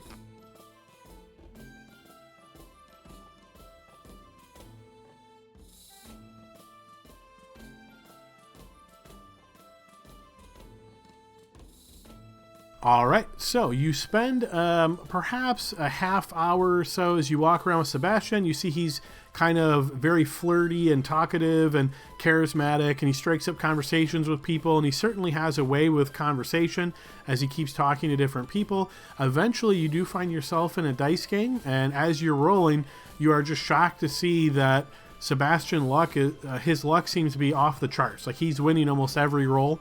And even the times when he loses, it's only like a coin here or there, and then he seems to win again. So altogether, out of the 4 people playing at the table, you end up losing the worst, and then 2 other people do really poorly as well. Sebastian seems to come out quite far ahead as he has doubled his money. Cool. How much did I lose? And it would make sense because I wasn't really trying to win. I was just trying to do a little people scouting. So just trying to learn, people who are gambling, see if I can learn any names or, you know, have an eye out for any like conspicuous people or bodyguards, look the eye in our table and things like that. Give me a blind check to see if you gain any of that kind of reconnaissance information. As far as lost money, I would say you would have lost 4 gold pieces there.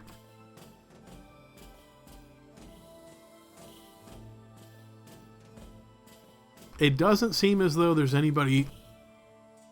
Pardon me, there doesn't seem to be as though there's anybody like spying on you or anything like that.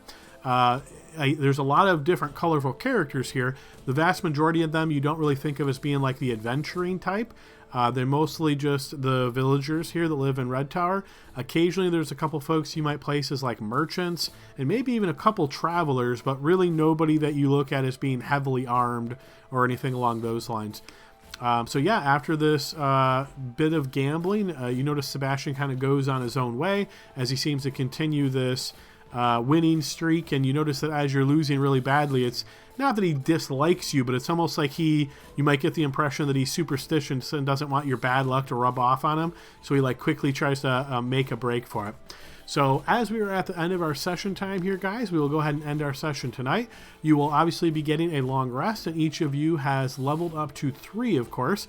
So please level your characters up to 3 before next week. If anybody has any questions about the level up, let me know between now and next week. Otherwise, the presumption is when we meet back next week, you guys will be waking up early in the morning, refreshed from a long rest, and headed back to the Scarlet Citadel. Cool. Just a reminder, everybody, I will be out next week. My daughter has a chorus performance, so I will not be in attendance. I'm surprised you won't have like an earbud in and you'll be sitting there in the audience and you can just play your character from there, but it's fine. I wouldn't live that down, but I'm rooting for you guys. Stay safe. Family first, of course. Yep, good session, everybody. We'll see y'all next week. Thanks, y'all. Have a good one. Holy crap. Yeah. Damn, Volt. That's a hell of a HP roll. Nice. All right, good night, guys. Have a good one.